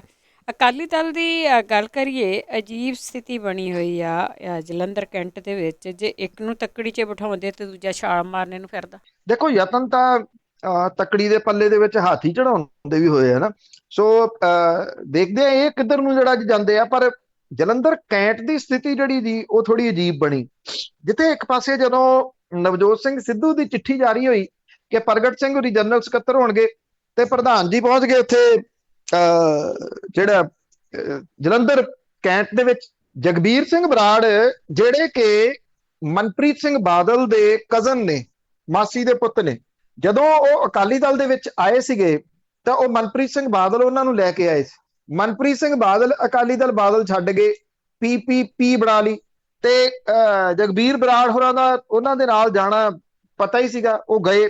ਕਾਂਗਰਸ ਵੇਲੇ ਉਹਨਾਂ ਨੂੰ ਜਦੋਂ ਕਾਂਗਰਸ ਦੇ ਵਿੱਚ ਮਨਪ੍ਰੀਤ ਸਿੰਘ ਬਾਦਲ ਆਏ ਤੇ ਜਗਬੀਰ ਸਿੰਘ ਬਰਾੜ ਵੀ ਕਾਂਗਰਸ ਦੇ ਵਿੱਚ ਆ ਗਏ ਮਨਪ੍ਰੀਤ ਸਿੰਘ ਬਾਦਲ ਦੇ ਨਾਲ। ਜਦੋਂ ਉਹ ਕਾਂਗਰਸ ਦੇ ਵਿੱਚ ਆਏ ਤਾਂ ਉਹਨਾਂ ਨੂੰ ਜਲੰਧਰ ਕੈਂਟ ਤੋਂ ਟਿਕਟ ਦਾ ਵਾਅਦਾ ਕੀਤਾ ਗਿਆ ਸੀ। ਸਿਆਸੀ ਉਥਲ ਪੁਥਲ ਐਸੀ ਹੋਈ ਕਿ ਨਵਜੋਤ ਸਿੰਘ ਸਿੱਧੂ ਤੇ ਪ੍ਰਗਟ ਸਿੰਘ ਹੋਰੀ ਕਾਂਗਰਸ ਚ ਆ ਗਏ। ਜਦੋਂ ਇਹ ਕਾਂਗਰਸ ਚ ਆਏ ਤਾਂ ਉੱਥੋਂ ਦਾ ਵਾਅਦਾ ਪ੍ਰਗਟ ਸਿੰਘ ਹੋਰਾਂ ਦੇ ਨਾਲ ਹਾਈ ਕਮਾਂਡ ਨੇ ਕਰ ਲਿਆ ਤੇ ਜਗਬੀਰ ਸਿੰਘ ਬਰਾੜ ਦਾ ਪੱਤਾ ਕੱਟਿਆ ਗਿਆ। ਉੱਥੋਂ ਉਹਨੂੰ ਲਾਂਭੇ ਜਿਹੜਾ ਜੀ ਉਹ ਭੇਜਿਆ ਗਿਆ ਨਕੋਦਰ ਤੋਂ ਜਾ ਕੇ ਉੱਥੋਂ ਲੜੋ। ਉੱਥੋਂ ਉਹ ਗੁਰਪ੍ਰਤਾਪ ਸਿੰਘ ਵਡਾਲਾ ਤੋਂ ਹਾਰ ਗਏ। ਮੁੜ ਕੇ ਚੇਅਰਮੈਨ ਲਾਤਾ ਕੈਪਟਨ ਅਮਰਿੰਦਰ ਸਿੰਘ ਹੋਰਾਂ ਨੇ ਵੀ ਤੁਹਾਡੇ ਨਾਲ ਧੱਕਾ ਹੋਇਆ, ਇਸ ਕਰਕੇ ਉਹਨਾਂ ਨੂੰ ਚੇਅਰਮੈਨ ਹੀ ਦੇ ਦਿੱਤੀ। ਹੁਣ ਜਗਬੀਰ ਸਿੰਘ ਬਰਾੜ ਜਿਹੜਾ ਸੀਗਾ ਜੀ ਉਹ ਮੁੜ ਕੇ ਅਕਾਲੀ ਦਲ ਦੇ ਵਿੱਚ ਚਲੇ ਗਿਆ, ਅਕਾਲੀ ਦਲ ਬਾਦਲ ਦੇ ਵਿੱਚ। ਜਿਹੜੇ ਜਲੰਧਰ ਛਾਉਣੀ ਆ ਉੱਥੋਂ ਪਿਛਲੇ ਸਮੇਂ ਤੋਂ ਸਰਬਜੀਤ ਸਿੰਘ ਮੱਕੜ ਲਗਾਤਾਰ ਕੰਮ ਕਰ ਰਿਹਾ ਔਰ ਸਰਬਜੀਤ ਸਿੰਘ ਮੱਕੜ ਕਹਿੰਦਾ ਵੀ ਮੈਨੂੰ ਵੀ ਭਵਾਈ ਫਿਰਦਾ ਅਕਾਲੀ ਦਲ, ਕਦੀ ਕਿਤੇ ਕਦੀ ਕਿਤੇ। ਮੈਂ ਹੁਣ ਇੰਨੇ ਸਾਲਾਂ ਤੋਂ ਇੱਥੇ ਕੰਮ ਕਰੀ ਜਾਂਦਾ ਤੇ ਲਿਆ ਕੇ ਇੱਥੇ ਜਗਬੀਰ ਸਿੰਘ ਬਰਾੜ ਮੇਰੇ ਸਿਰ ਤੇ ਬਿਠਾਤਾ। ਕੱਲ ਸਰਬਜੀਤ ਸਿੰਘ ਮੱਕੜ ਨੇ ਗੁਰਦੁਆਰੇ ਦੇ ਵਿੱਚ ਇੱਕ ਮੀਟਿੰਗ ਰੱਖੀ। ਸੁਖਬੀਰ ਸਿੰਘ ਬਾਦਲ ਤੱਕ ਵੀ ਸੁਨੇਹਾ ਲਾਇਆ ਗਿਆ ਵੀ ਪਹਿਲਾਂ ਇਸ ਗੁਰਦੁਆਰੇ ਆਓ, ਉਦੋਂ ਬਾਅਦ ਜਗਬੀਰ ਬਰਾੜ ਨੂੰ ਸ਼ਾਮਲ ਕਰਨਾ। ਸੁਖਬੀਰ ਸਿੰਘ ਬਾਦਲ ਉਸ ਮੀਟਿੰਗ 'ਚ ਨਹੀਂ ਗਏ, ਸਿੱਧਾ ਜਗਬੀਰ ਸਿੰਘ ਬਰਾੜ ਦੇ ਜਿਹੜਾ ਫੰਕਸ਼ਨ ਰੱਖਿਆ ਸੀ ਉੱਥੇ ਗਏ ਔਰ ਉੱਥੇ ਜਿਹੜਾ ਜੀ ਉਹ ਸ਼ਾਮਲ ਕਰ ਲਿਆ ਉਹਨਾਂ ਨੇ ਜਗਬੀਰ ਸਿੰਘ ਬਰਾੜ ਨੂੰ। ਸਰਬਜੀਤ ਸਿੰਘ ਮੱਕੜ ਕਹਿੰਦਾ ਜੀ ਕਿ ਮੇਰਾ ਸਿਆਸੀ ਕਤਲ ਕਰ ਦਿੱਤਾ ਸੁਖਬੀਰ ਸਿੰਘ ਬਾਦਲ ਨੇ। ਉਹ ਕਹਿੰਦਾ ਕਿ ਮੈਂ ਤਾਂ ਅਕਾਲੀ ਦਲ ਦੇ ਨਾਲ ਹਮੇਸ਼ਾ ਰਿਹਾ। ਉਹ ਇਹ ਵੀ ਕਹਿੰਦਾ ਵੀ 3 ਦਿਨ ਪਹਿਲਾਂ ਮੈਂ ਸੁਖਬੀਰ ਸਿੰਘ ਬਾਦਲ ਨੂੰ ਮਿਲ ਕੇ ਆਇਆ ਸੀ। ਮੈਂ ਉਹਨਾਂ ਕੋਲੇ ਖਦਸ਼ਾ ਜ਼ਾਹਰ ਕੀਤਾ ਸੀਗਾ ਵੀ ਤੁਸੀਂ ਜਗਬੀਰ ਬਰਾੜ ਨੂੰ ਲੈ ਰਹੇ ਹੋ, ਮੇਰਾ ਕੀ ਜਿਹੜਾ ਉਹ ਬਣੂਗਾ। ਤਾਂ ਉਹ ਕਹਿੰਦੇ ਸੁਖਬੀਰ ਸਿੰਘ ਬਾਦਲ ਨੇ ਕਿਹਾ ਸੀ ਐਵੇਂ ਅਫਵਾਹਾਂ ਨੇ, ਮੈਂ ਕਿਸੇ ਨੂੰ ਜਿਹੜਾ ਉਹ ਲੈ ਨਹੀਂ ਰਿਹਾ ਪਾਰਟੀ ਦੇ ਵਿੱਚ ਔਰ ਤੁਹਾਨੂੰ ਜਿਹੜਾ ਜੀ ਉਹ ਨਾਲ ਰੱਖੂਗਾ। ਹੁਣ ਕਿੱਥੇ ਨਾਲ ਰੱਖੂਗਾ ਉਹ ਕਹਿੰਦਾ ਸਰਬਜੀਤ ਸਿੰਘ ਮੱਕੜ ਕਹਿੰਦਾ ਮੈਨੂੰ ਨਹੀਂ ਜਿਹੜਾ ਜੀ ਉਹ ਪਤਾ ਲੱਗ ਰਿਹਾ ਕਿ ਮੈਂ ਕਿਸ ਪਾਸੇ ਵੱਲ ਨੂੰ ਜਾਣਾ।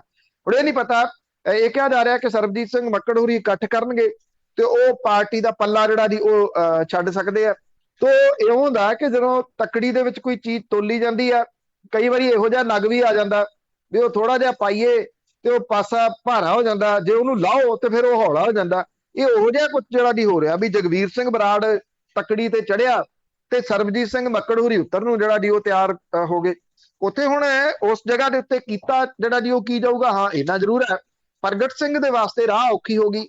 ਦੂਜਾ ਜਿਹੜਾ ਜੀ ਇਹ ਦੱਸਿਆ ਜਾ ਰਿਹਾ ਕਿ ਜਿਹੜਾ ਚਾਚੇ ਭਤੀਜੇ ਵਾਲੀ ਗੱਲ ਚੱਲਦੀ ਆ, ਕਿਤੇ ਨਾ ਕਿਤੇ ਚਾਚਾ ਜੀ ਬਹੁਤ ਕੋਸ਼ਿਸ਼ ਕਰ ਰਹੇ ਆ ਕਿ ਭਤੀਜ ਜਿਹੜਾ ਉਹ ਥੱਲੇ ਨਾ ਲੱਗੇ ਔਰ ਕੋਈ ਜਿਹੜੇ ਕੁਝ ਬੰਦੇ ਨੇ ਹਿੱਲ ਜੁਲ ਕਰਾ ਕੇ ਉਹਨਾਂ ਦੀ ਪਾਰਟੀ ਦੇ ਵਿੱਚ ਵੀ ਸ਼ਾਮਲ ਜਿਹੜਾ ਜੀ ਉਹ ਕਰਵਾਏ ਜਾਣ। ਜੇ ਨਹੀਂ ਸਮਝ ਲੱਗੀ ਤੇ ਹੋ ਸਕਦਾ ਥੋੜੀ ਦੇਰ ਤੱਕ ਸਮਝ ਲੱਗ ਜੇ, ਪਰ ਸਮਝ ਲੱਗ ਜ਼ਰੂਰ ਜਾਊਗੀ ਕਿ ਜਗਬੀਰ ਸਿੰਘ ਬਰਾੜ ਹੋਰਾਂ ਦੀ ਅਕਾਲੀ ਦਲ ਦੇ ਵਿੱਚ ਐਂਟਰੀ ਐਵੇਂ ਨਹੀਂ ਹੋਈ, ਬਲਕਿ ਇਹਦੇ ਪਿੱਛੇ ਕਈ ਕੁਛ ਹੈ ਜੀ। ਹਾਂਜੀ, ਬਸ ਥੋੜੀ ਦੇਰ ਆ, ਸਾਰਿਆਂ ਨੂੰ ਸਮਝ ਆਉਣ ਲੱਗ ਜਾਣੀ ਇਹਦੀ। ਤੇ ਸਰੋਤੇ ਕਾਲ ਕਰ ਸਕਦੇ ਹੋ 4082725020 ਸਟੂਡੀਓ ਦਾ ਫੋਨ ਨੰਬਰ ਆ।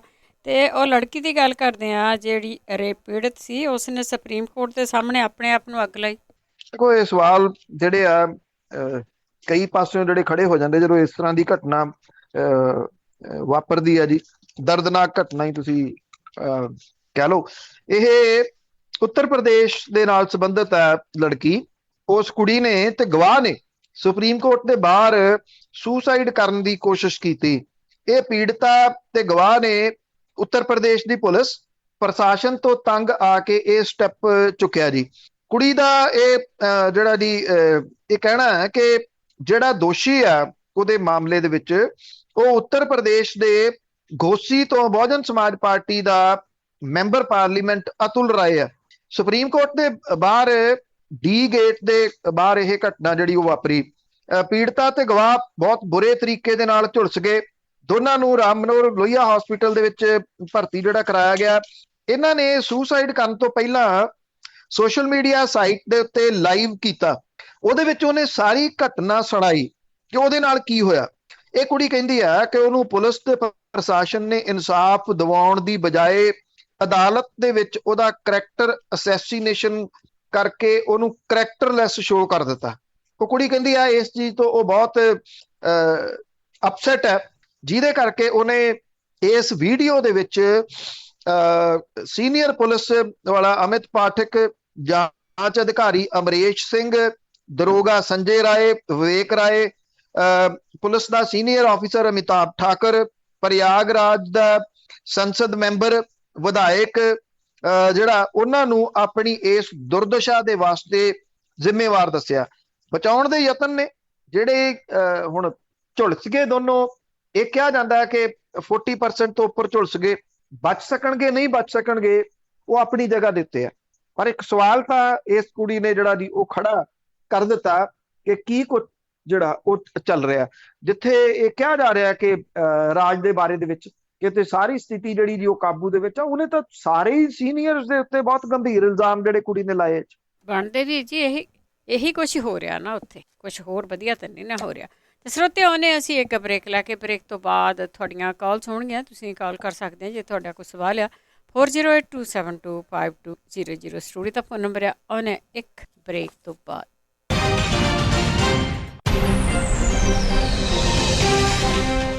ਪੰਜਾਬੀ ਰੇਡੀਓ ਯੂਐਸਏ ਸਨਰਾਈਜ਼ ਸਾਰੇ ਸਰੋਤਿਆਂ ਦਾ ਸਵਾਗਤ ਕਰਦੇ। ਤੁਸੀਂ ਜੁੜੇ ਹੋਏ ਪੰਜਾਬੀ ਰੇਡੀਓ ਯੂਐਸਏ ਦੇ ਨਾਲ ਪ੍ਰੋਗਰਾਮ ਖਬਰ ਤੇ ਨਜ਼ਰ, ਜਿਸ 'ਚ ਇਸ ਹਿੱਸੇ ਦੇ ਵਿੱਚ ਤੁਸੀਂ ਕਾਲ ਕਰ ਸਕਦੇ ਆ 4082725200। ਜਿਨ੍ਹਾਂ ਦੀਆਂ ਕਾਲਾਂ ਡਰਾਪ ਹੋਈਆਂ ਦੁਬਾਰਾ ਕਾਲ ਕਰ ਸਕਦੇ ਆ 408-272-5200। ਸਾਡੇ ਨਾਲ ਦੁਬਾਰਾ ਜੁੜ ਚੁੱਕੇ ਨੇ ਬਲਤੇਜ ਪੰਨੂ। ਸਤਿ ਸ਼੍ਰੀ ਅਕਾਲ, ਸਵਾਗਤ ਹੈ। ਸਤਿ ਸ਼੍ਰੀ ਅਕਾਲ ਜੀ, ਧੰਨਵਾਦ। ਸਾਡੇ ਨਾਲ ਜੁੜੇ ਹੋਏ ਨੇ ਸਤਵਿੰਦਰ। ਸਤਿ ਸ਼੍ਰੀ ਅਕਾਲ ਭੈਣ ਜੀ। ਸਤਿ ਸ਼੍ਰੀ ਅਕਾਲ ਸਾਹਿਬ। ਸਤਿ ਸ਼੍ਰੀ ਅਕਾਲ। ਸਤਿ ਸ਼੍ਰੀ ਅਕਾਲ ਜੀ। ਪੰਨੂ ਸਾਹਿਬ, ਮੇਰੇ ਦੋ ਸਵਾਲ ਆ। ਇੱਕ ਤੇ ਇਹ ਵੀ ਜਿਹੜਾ ਜਿੱਦਾਂ ਆਪਣੇ ਆਵਾਮ ਦੇ ਵਿੱਚ ਇਹ ਗੱਲ ਫੈਲਾਈ ਜਾਂਦੀ, ਕਿਉਂਕਿ ਅੱਗ ਬਹੁਤ ਉਬਲਦਾ ਜਿਹੜਾ ਇੰਡੀਅਨ ਮੀਡੀਆ ਵੀ ਹਮੇਸ਼ਾ ਜਦੋਂ ਤੱਕ ਸਾਡੀ 40 ਸਾਲ ਦੀ ਉਮਰ ਹੋ ਗਈ ਅਸੀਂ ਇਹੀ ਦੇਖਦੇ ਹਾਂ ਵੀ ਪਾਕਿਸਤਾਨ ਆਹ ਕਰਦਾ ਜੀ ਉਹ ਕਰਦਾ। ਪਰ ਜਿਹੜਾ ਸਵਾਲ ਮੇਰਾ ਇਹ ਹੈ ਵੀ ਜਿਹੜੇ ਹਾਈਵੇ ਵਿਛਾਏ ਜਾ ਰਹੇ ਨੇ, ਇਹ ਵੱਡੀ ਲੰਮੀ ਪਲੈਨਿੰਗ ਦੇ ਨਾਲ ਇਹ ਪੰਜਾਬ ਵਿੱਚੋਂ ਜਿਹੜੇ ਹਾਈਵੇ ਕੱਢਿਆ ਰਹੇ। ਕਿਤੇ ਕੱਲ੍ਹ ਨੂੰ ਮਤਲਬ ਪਹਿਲਾਂ ਜੋ ਕੀਤਾ ਜਾਂਦਾ ਸੀਗਾ ਉਹ ਤੇ ਮਤਲਬ ਕੱਲ੍ਹ ਨੂੰ ਇਹ ਨਹੀਂ ਵੀ ਇਹ ਪਾਕਿਸਤਾਨ ਨਾਲ ਵਧੀਆ ਸੰਬੰਧ ਬਣਾ ਕੇ ਇਹਨਾਂ ਅਡਾਨੀਆਂ ਬਾਨੀਆਂ ਦਾ ਵਪਾਰ ਚਲਾਇਆ ਜਾਵੇ, ਕਿਤੇ ਇਹ ਪਲੈਨਿੰਗ ਨਹੀਂ। ਦੂਜਾ ਸਵਾਲ ਮੇਰਾ ਇਹ ਹੈ ਵੀ ਸਾਡੇ ਪਿੰਡ ਉੱਥੇ ਲਾਗੇ ਛਾਪਿਆਂ ਵਾਲੀ ਪਿੰਡ ਪੈਂਦਾ, ਮੁੰਡੇ ਦੀ ਮੌਤ ਹੋਈ, ਉਹਦੇ ਕੋਈ ਪਤਾ ਲੱਗਾ ਵੀ ਉੱਥੇ ਕਿੱਦਾਂ ਮੌਤ ਹੋਈ, ਛੱਪੜ ਚੋਂ ਕਿੱਦਾਂ ਲਾਸ਼ ਮਿਲੀ ਹੈ ਜੀ? ਇਹੀ ਦੋ ਸਵਾਲ ਨੇ। Thank you. Thank you. ਦੇਖੋ, ਇੱਕ ਤਾਂ ਜਿਹੜਾ ਤੁਸੀਂ ਹਾਈਵੇਜ਼ ਦੀ ਜਿਹੜੀ ਗੱਲ ਕਰਦੇ ਹੋ, ਇਹ ਤਾਂ ਮੈਂ ਬਹੁਤ ਵਾਰੀ ਜਿਹੜੀ ਹੈ ਜੀ ਉਹ ਇਹ ਗੱਲ ਦੱਸੀ ਹੈ ਕਿ ਐਕਚੁਅਲੀ ਕੀ ਆ, ਇਹ ਹੋਣਾ ਹੀ ਇਹ ਆ ਜਿਹੜੀ ਤੁਸੀਂ ਗੱਲ ਕਰ ਰਹੇ ਹੋ। ਸੂਨਰ ਔਰ ਲੇਟਰ ਹੁਣ ਦੇਖੋ ਇਹ ਜਿਹੜਾ ਸਾਰਾ ਲੱਗਿਆ ਨਾ ਜੋਰ, ਮੈਂ ਤੁਹਾਨੂੰ ਉਹਦੇ ਵਿਸਥਾਰ ਦੇ ਵਿੱਚ ਵੀ ਦੱਸਿਆ ਵੀ ਡਾਕਟਰ ਮਨਮੋਹਨ ਸਿੰਘ ਹੋਰਾਂ ਦੀ ਸਰਕਾਰ ਦੇ ਵੇਲੇ ਉਦੋਂ ਇਹ ਯਤਨ ਆਰੰਭੇ ਨਹੀਂ ਗਏ ਸੀਗੇ, ਬਲਕਿ ਬਹੁਤ ਹੱਦ ਤੱਕ ਮੁਕੰਮਲ ਕਰ ਲਏ ਗਏ ਸੀਗੇ ਜਿਹੜੇ ਸੜਕ ਵਾਲੇ UAE ਤੱਕ ਜਿਹੜੀ, ਕਿਉਂਕਿ ਇਹ ਰਸਤਾ ਖੁੱਲਣਾ ਹੀ ਖੁੱਲਣਾ। ਚਾਈਨਾ ਦਾ ਪੂਰਾ ਜ਼ੋਰ ਜਿਹੜਾ ਜੀ ਉਹ ਲੱਗਿਆ ਹੋਇਆ। ਚਾਈਨਾ ਪੂਰੇ ਏਰੀਏ ਨੂੰ ਕਵਰ ਜਿਹੜਾ ਕਰਨਾ ਚਾਹੁੰਦਾ। ਜਿੱਥੇ ਜਿੱਥੇ ਚਾਈਨਾ ਨੇ ਕਬਜ਼ਾ ਕੀਤਾ, ਜਿਹੜੀਆਂ ਆਪਾਂ ਪਿਛਲੇ ਦਿਨਾਂ ਤੋਂ ਕਰਦੇ ਰਹੇ ਹਾਂ, ਉੱਥੇ ਉਹ ਕਬਜ਼ਾ ਕਰਕੇ ਲੜਾਈ ਨਹੀਂ ਉਹਨੇ ਲੜਨੀ। ਲੜਾਈ ਲੜਨੀ ਹੁੰਦੀ ਤੇ ਲੜਾਈ ਲੱਗ ਜਾਂਦੀ। ਮੈਂ ਤੇ ਕਈ ਵਾਰੀ ਕਿਹਾ ਵੀ ਚਾਈਨਾ ਤੇ ਭਾਰਤ ਕਦੇ ਨਹੀਂ ਲੜਨਗੇ, ਲੜਾਈ ਨਹੀਂ ਲੱਗੂਗੀ। ਲੜਾਈ ਕਾਹਦੀ ਹੈ ਜੀ? ਲੜਾਈ ਵਪਾਰ ਦੀ ਆ, ਲੜਾਈ ਸੜਕ ਦੀ ਆ। ਚਾਈਨਾ ਨੂੰ ਹੁਣ ਜਿਹੜਾ ਜੀ ਇਹ ਲੱਗਿਆ ਕਿ ਇਹਦੇ ਵਿੱਚੋਂ ਦੀ ਸੜਕ ਜਿਹੜੀ ਉਹ ਲੰਘਾ ਕੇ ਅਫਗਾਨਿਸਤਾਨ ਦੇ ਵਿੱਚੋਂ ਦੀ ਉਹ UAE ਤੇ ਮਿਡਲ ਈਸਟ ਤੱਕ ਜਿਹੜਾ ਜੀ ਉਹ ਪਹਿਲਾਂ ਪਹੁੰਚੂਗਾ। ਕਿਉਂਕਿ ਜਿਹੜੇ ਸਾਈਲੋ ਬਣ ਰਹੇ ਆ ਇੱਥੇ ਪੰਜਾਬ ਦੇ ਵਿੱਚ, ਜਿਹੜੇ ਸਾਈਲੋ ਬਣੇ ਆ ਮਈ 24 ਤੇ 14 ਨੂੰ, ਜੇ ਮੈਂ ਗਲਤ ਨਹੀਂ ਤਾਂ ਜਿਹੜੀ ਸਰਕਾਰ ਆ ਉਹ ਭਾਰਤੀ ਜਨਤਾ ਪਾਰਟੀ ਦੀ ਬਣਦੀ ਆ। 26 ਮਈ ਨੂੰ ਜਾਂ 27 ਮਈ ਨੂੰ ਜਿਹੜੇ ਸਾਈਲੋਜ਼ ਦੇ ਵਾਸਤੇ ਜ਼ਮੀਨਾਂ ਦੇ ਦਿੱਤੀਆਂ ਜਾਂਦੀਆਂ ਅਦਾਨੀ ਦੇ ਅਦਾਰੇ ਨੂੰ। ਜਿਹੜੇ ਖੇਤੀ ਕਾਨੂੰਨ ਹੈ ਉਹ ਤਾਂ ਸਾਲ ਸਵਾ ਸਾਲ ਪਹਿਲਾਂ ਆਉਂਦੇ ਆ। ਇਹਦੀ ਪਲੈਨਿੰਗ ਬਕਾਇਦਾ ਤੌਰ ਦੇ ਉੱਤੇ ਆ। ਔਰ ਜੇ ਤੁਸੀਂ ਇਹਨਾਂ ਚੀਜ਼ਾਂ ਦੇ ਗਿਆਤਾ ਹੋ ਜਾਂ ਥੋੜੀ ਜਾਣਕਾਰੀ ਜਿਹੜੀ ਦੀ ਉਹ ਰੱਖਦੇ ਹੋ, ਤੁਹਾਨੂੰ ਪਤਾ ਹੋਊਗਾ ਕਿ ਅਦਾਨੀ ਦਾ ਕਿੱਡਾ ਵੱਡਾ ਕਾਰੋਬਾਰ ਪਾਕਿਸਤਾਨ ਦੇ ਵਿੱਚ ਹੈ। ਇਹ ਤਾਂ ਐਵੇਂ ਸਾਡੀਆਂ ਅੱਖਾਂ ਦੇ ਵਿੱਚ ਜਿਹੜਾ ਜੀ ਉਹ ਘੱਟਾ ਪਾਇਆ ਜਾ ਰਿਹਾ ਨਾ। ਉਹਨਾਂ ਦੇ ਤਾਂ ਕਾਰੋਬਾਰ ਹੈਗੇ ਨੇ, ਉਹਦਾ ਤਾਂ ਆਸਟ੍ਰੇਲੀਆ ਦੇ ਵਿੱਚ ਬਹੁਤ ਵੱਡਾ ਕਾਰੋਬਾਰ ਹੈ, ਪਾਕਿਸਤਾਨ ਦੇ ਵਿੱਚ ਆਲਰੇਡੀ ਉਹਦਾ ਜਿਹੜਾ ਜੀ ਉਹ ਸੈਟਅਪ ਕਾਰੋਬਾਰ ਹੈ। ਐਗਜ਼ੈਕਟਲੀ ਇਹੀ ਹੋਣਾ। ਇਹ ਜਿਹੜੇ ਹਾਈਵੇਜ਼ ਆ ਰਹੇ ਆ, ਇੱਕ ਤੁਸੀਂ ਦੇਖਿਆ ਹੋਣਾ ਕਿ ਜਿਹੜਾ ਵੀ ਹਾਈਵੇ ਆ ਉਹ ਅੰਮ੍ਰਿਤਸਰ ਕਿਉਂ ਆਉਂਦਾ, ਅੰਮ੍ਰਿਤਸਰ ਆ ਕੇ ਕਿਉਂ ਮੁੱਕਦਾ। ਦਿੱਲੀ ਕਟੜਾ ਹਾਈਵੇ ਆ, ਨਾ ਉਹਦਾ ਦਿੱਲੀ ਕਟੜਾ ਆ, ਕਟੜੇ ਨੂੰ ਤਾਂ ਜਦੋਂ ਜਾਣਾ ਉਹ ਸਿੰਗਲ ਲੇਨ ਦਾ ਆਲਮੋਸਟ ਰਹਿ ਜਾਣਾ। ਜਿਹੜੇ 6 ਲੇਨ ਹਾਈਵੇ ਆ ਉਹ ਆ ਕੇ ਅੰਮ੍ਰਿਤਸਰ ਜਿਹੜਾ ਸਮਾਪਤ ਹੋਣਾ।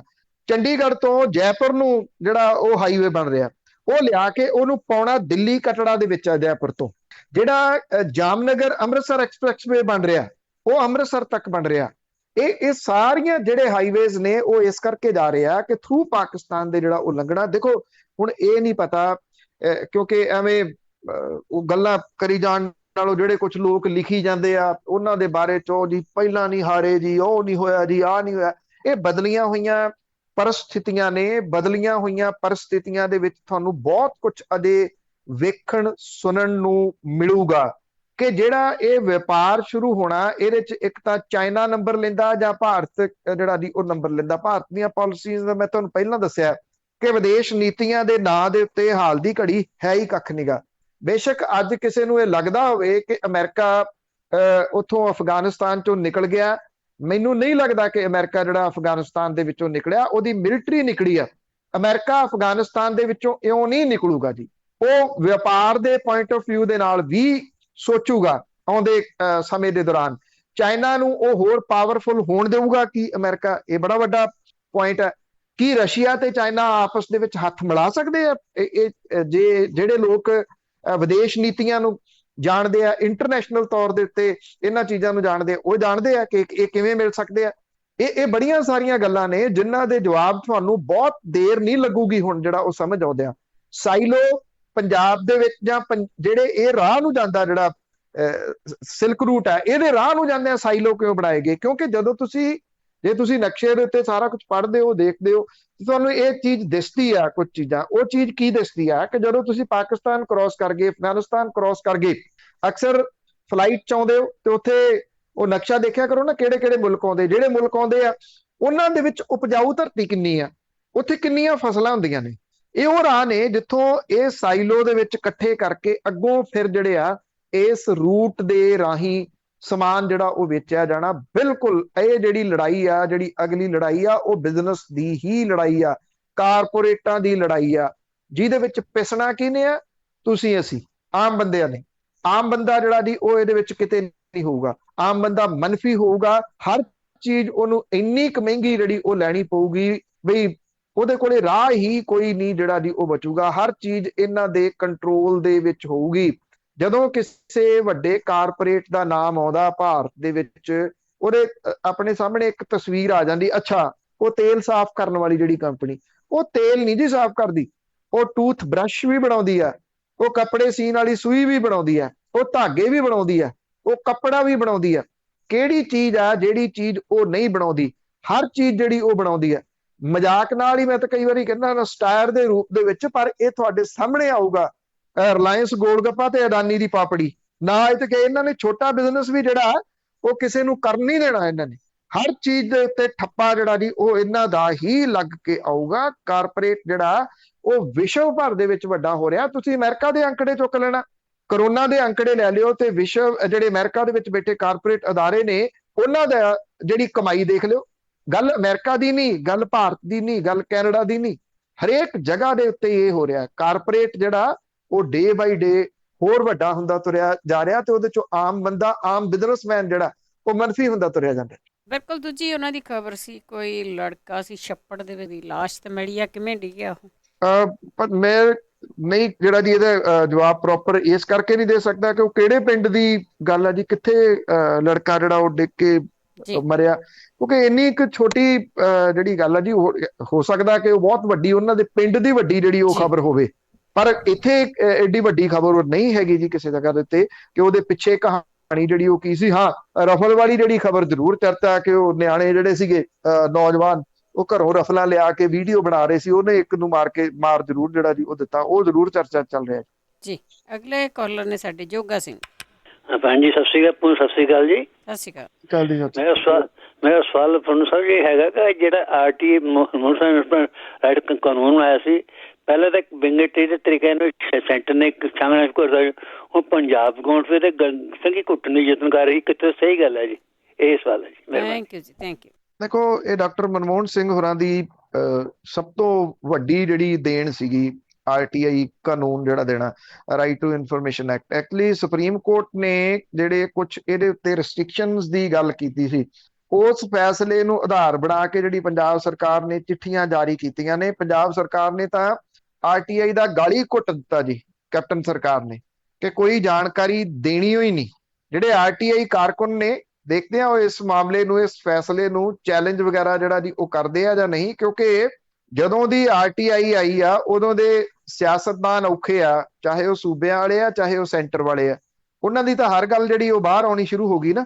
ਪੱਤਰਕਾਰਾਂ ਦੇ ਵਾਸਤੇ ਇਹ ਇੱਕ ਬਹੁਤ ਵੱਡਾ ਹਥਿਆਰ ਬਣਿਆ RTI ਕਾਰਕੁਨ ਜਿਹੜੇ ਨੇ, ਉਹਨਾਂ ਨੇ ਆਮ ਲੋਕਾਂ ਨੂੰ ਦੱਸਣ ਦੀ ਭਰਪੂਰ ਜਿਹੜੀ ਉਹ ਕੋਸ਼ਿਸ਼ ਕੀਤੀ ਕਿ ਉਹਨਾਂ ਦੇ ਪੈਸੇ, ਲੋਕਾਂ ਦੇ ਪੈਸੇ ਇਹ ਸਿਆਸਤਦਾਨ ਕਿਵੇਂ ਵਰਤਦੇ ਆ, ਕਿਵੇਂ ਖਾਂਦੇ ਆ।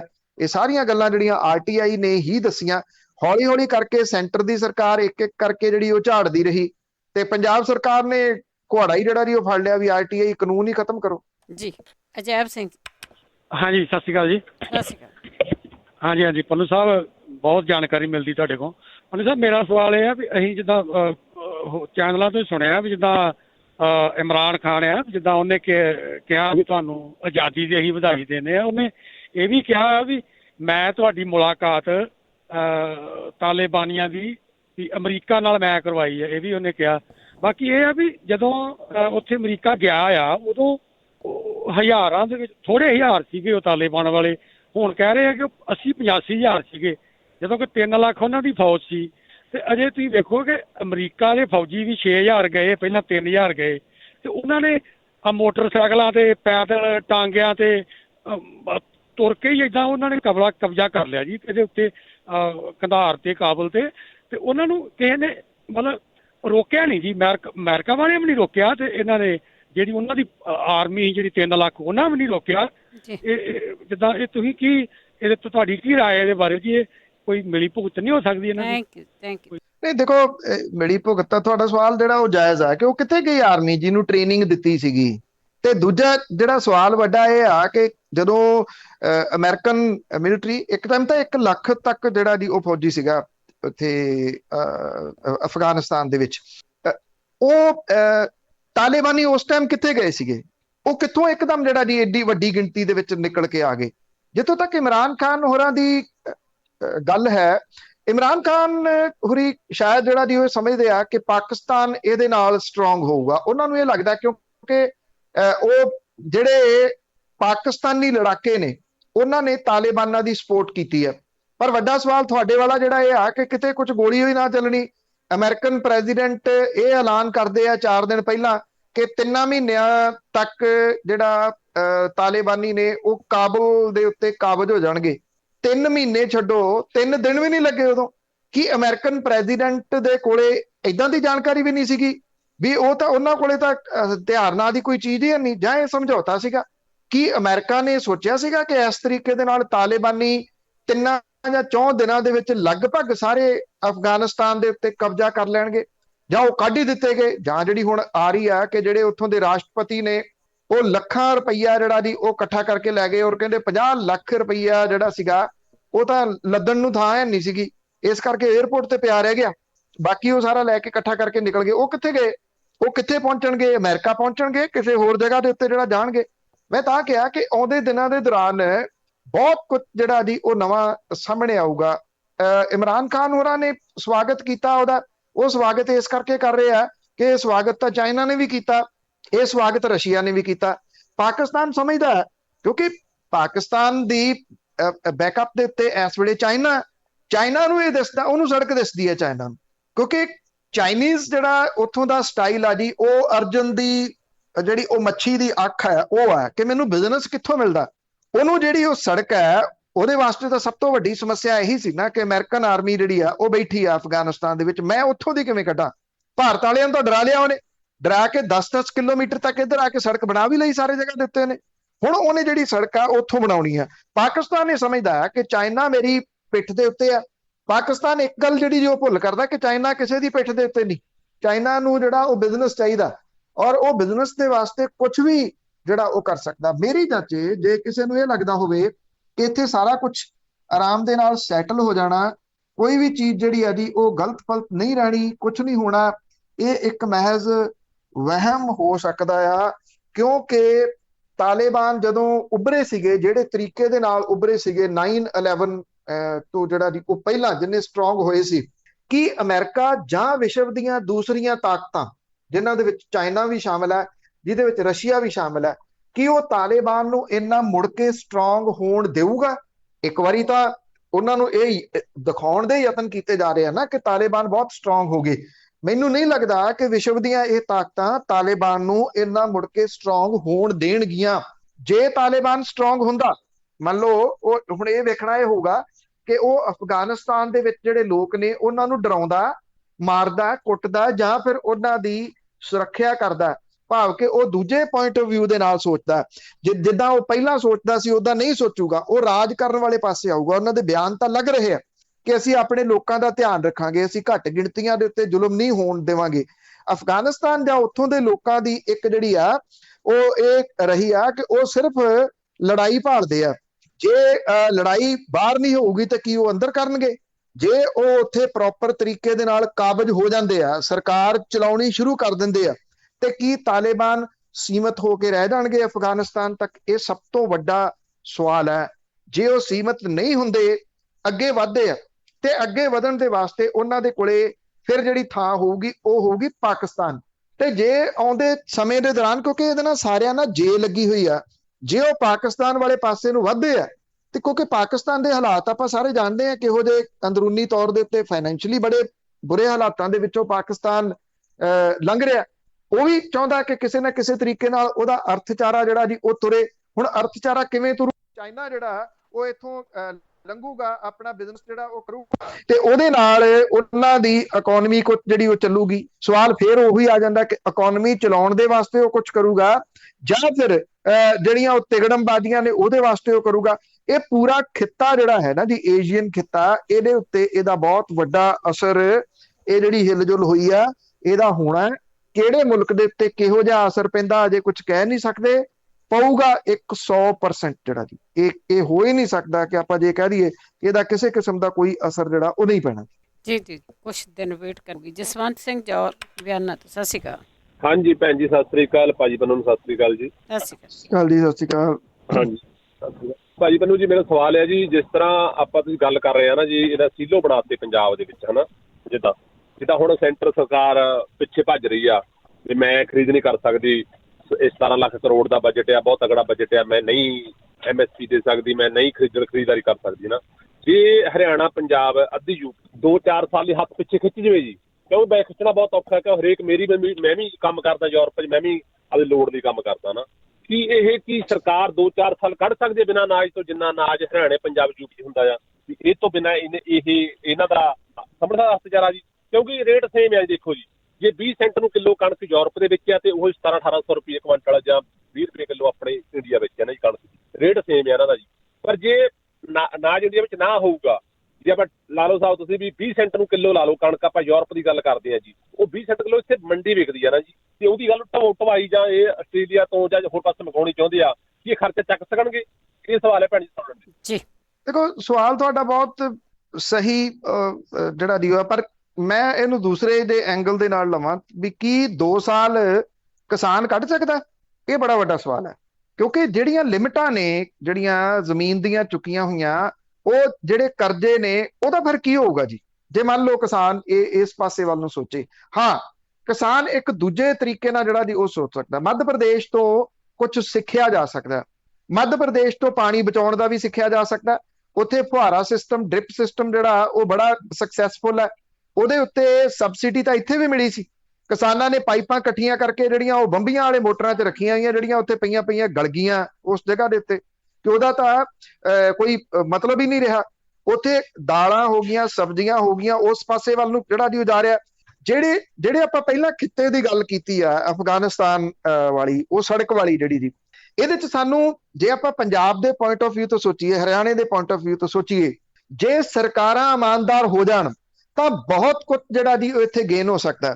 ਕਿਉਂਕਿ ਜੇ ਇਹ ਵਪਾਰ ਖੁੱਲਦਾ ਤਾਂ ਉਹਦੇ ਨਾਲ ਕਿਸਾਨ ਜਿਹੜਾ ਉਹ ਖੁਸ਼ਹਾਲ ਹੋ ਸਕਦਾ ਹੈ। ਔਰ ਇਹ ਰਾਹ ਰਾਹੀਂ ਜਿਹੜਾ ਜੀ ਉਹਦੀ ਜਿਹੜੀ ਸਬਜ਼ੀ ਆ, ਖਾਸ ਤੌਰ ਤੇ ਕਣਕ ਤਾਂ ਤੁਸੀਂ ਛੱਡ ਦਿਓ, ਝੋਨੇ ਉੱਤੋਂ ਤਾਂ ਤੁਹਾਨੂੰ ਕੰਪਲੀਟ ਖਹਿੜਾ ਛਡਾਉਣਾ ਪਊਗਾ ਜੀ। ਮੈਂ ਕਣਕ ਝੋਨੇ ਦੀ ਗੱਲ ਹੀ ਨਹੀਂ ਕਰਦਾ।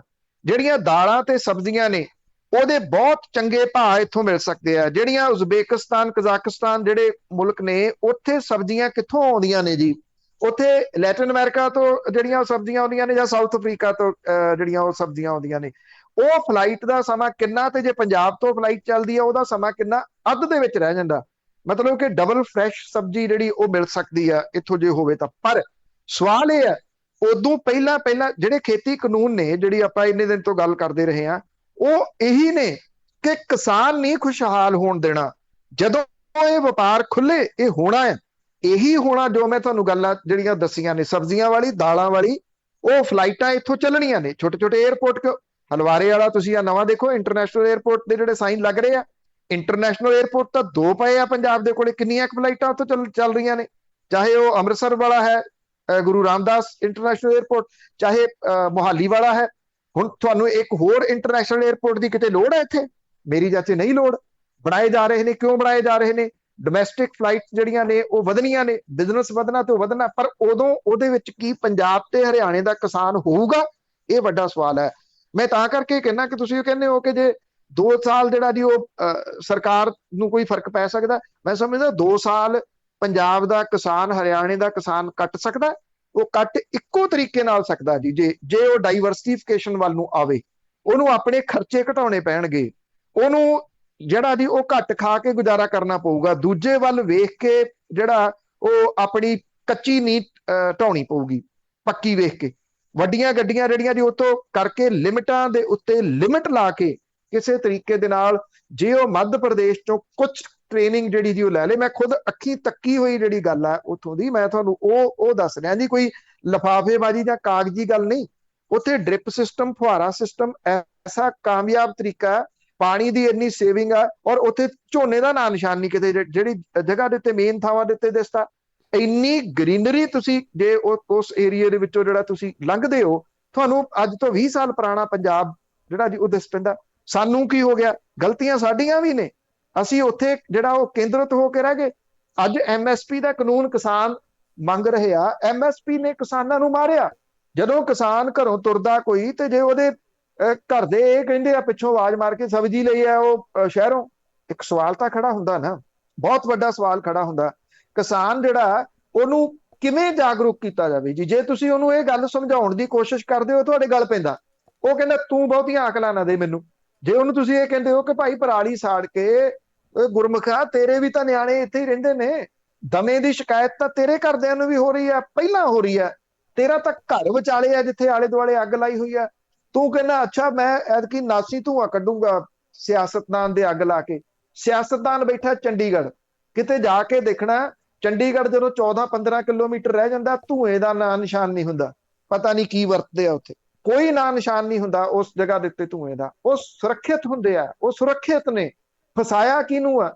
ਬਿਮਾਰੀਆਂ ਕਿੱਥੋਂ ਇੰਨੀਆਂ ਜਿਹੜੀਆਂ ਜੀ ਉਹ ਆਈਆਂ ਨੇ? ਇਹ ਸਾਡੀਆਂ ਆਪਣੀਆਂ ਪੈਦਾ ਕੀਤੀਆਂ ਨੇ। ਹੁਣ ਸਵਾਲ ਇਹ ਆ ਕਿ ਤੁਸੀਂ ਇਹ ਮਗਜ ਖਪਾਈ ਜਿਹੜੀ ਹੈ ਜੀ, ਜਦੋਂ ਕਰਨੀ ਚਾਹੁੰਦੇ ਵੀ ਹੋ ਕਿਸੇ ਜਗ੍ਹਾ ਦੇ ਉੱਤੇ, ਤੁਹਾਡੀ ਕੋਈ ਸੁਣਨ ਨੂੰ ਤਿਆਰ ਨਹੀਂ ਗਾ ਜੀ। ਉਹ ਕਹਿੰਦਾ ਤੂੰ ਜ਼ਿਆਦਾ ਸਿਆਣਾ ਆ ਗਿਆ, ਮੈਨੂੰ 40 ਸਾਲ ਹੋ ਗਏ ਖੇਤੀ ਜਿਹੜਾ ਜੀ ਉਹ ਕਰਦੇ ਆ। ਇਹ ਜ਼ਰੂਰੀ ਤਾਂ ਨਹੀਂ ਕਿ ਜਿਹਨੂੰ 40 ਸਾਲ ਖੇਤੀ ਕਰਦਿਆਂ ਹੋ ਗਏ, ਖੇਤੀ 'ਚ ਉਹ ਸਿਆਣਾ ਹੋ ਸਕਦਾ। ਅੱਜ 20-22 ਸਾਲ ਦਾ ਇੱਕ ਨੌਜਵਾਨ ਜਿਹੜਾ ਡਿਗਰੀ ਲੈ ਕੇ ਜਿਹੜਾ ਆਇਆ, ਉਹ ਖੇਤੀ ਦੇ ਵਿੱਚ ਸਿਆਣਾ ਹੋ ਸਕਦਾ, ਕਿਉਂਕਿ ਉਹਨੂੰ ਮਾਰਕੀਟਿੰਗ ਦੀ ਅਕਲ ਵੀ ਜਿਹੜੀ ਉਹ ਹੋਊਗੀ। ਜੇ ਪੰਜਾਬ ਤੇ ਹਰਿਆਣੇ ਦਾ ਕਿਸਾਨ ਮਰਿਆ ਤਾਂ ਉਹ ਮਾਰਕੀਟਿੰਗ ਤੋਂ ਮਰਿਆ ਜੀ। ਬਹੁਤ ਬਹੁਤ ਧੰਨਵਾਦ ਬਲਤੇਜ ਪੰਨੂ ਜੀ। ਬੜੀ ਮਿਹਰਬਾਨੀ ਜੀ, ਧੰਨਵਾਦ ਜੀ, ਸਤਿ ਸ਼੍ਰੀ ਅਕਾਲ। ਸਤਿ ਸ਼੍ਰੀ ਅਕਾਲ ਜੀ। ਸਰੋਤੇ ਸਨ ਬਲਤੇਜ ਪੰਨੂ ਸਾਡੇ ਨਾਲ ਜੁੜਦੇ ਨੇ, ਕਰਦੇ ਨੇ ਖਬਰਾਂ। ਇਸੇ ਦੇ ਨਾਲ ਸਾਡਾ ਅੱਜ ਦਾ ਬੁਲਟਨ ਇੱਥੇ ਸਮਾਪਤ। ਬਲਵਿੰਦਰ ਕੌਰ ਵੱਲੋਂ ਵੀ ਆਪ ਸਭ ਨੂੰ ਹੀ ਸਤਿ ਸ਼੍ਰੀ ਅਕਾਲ।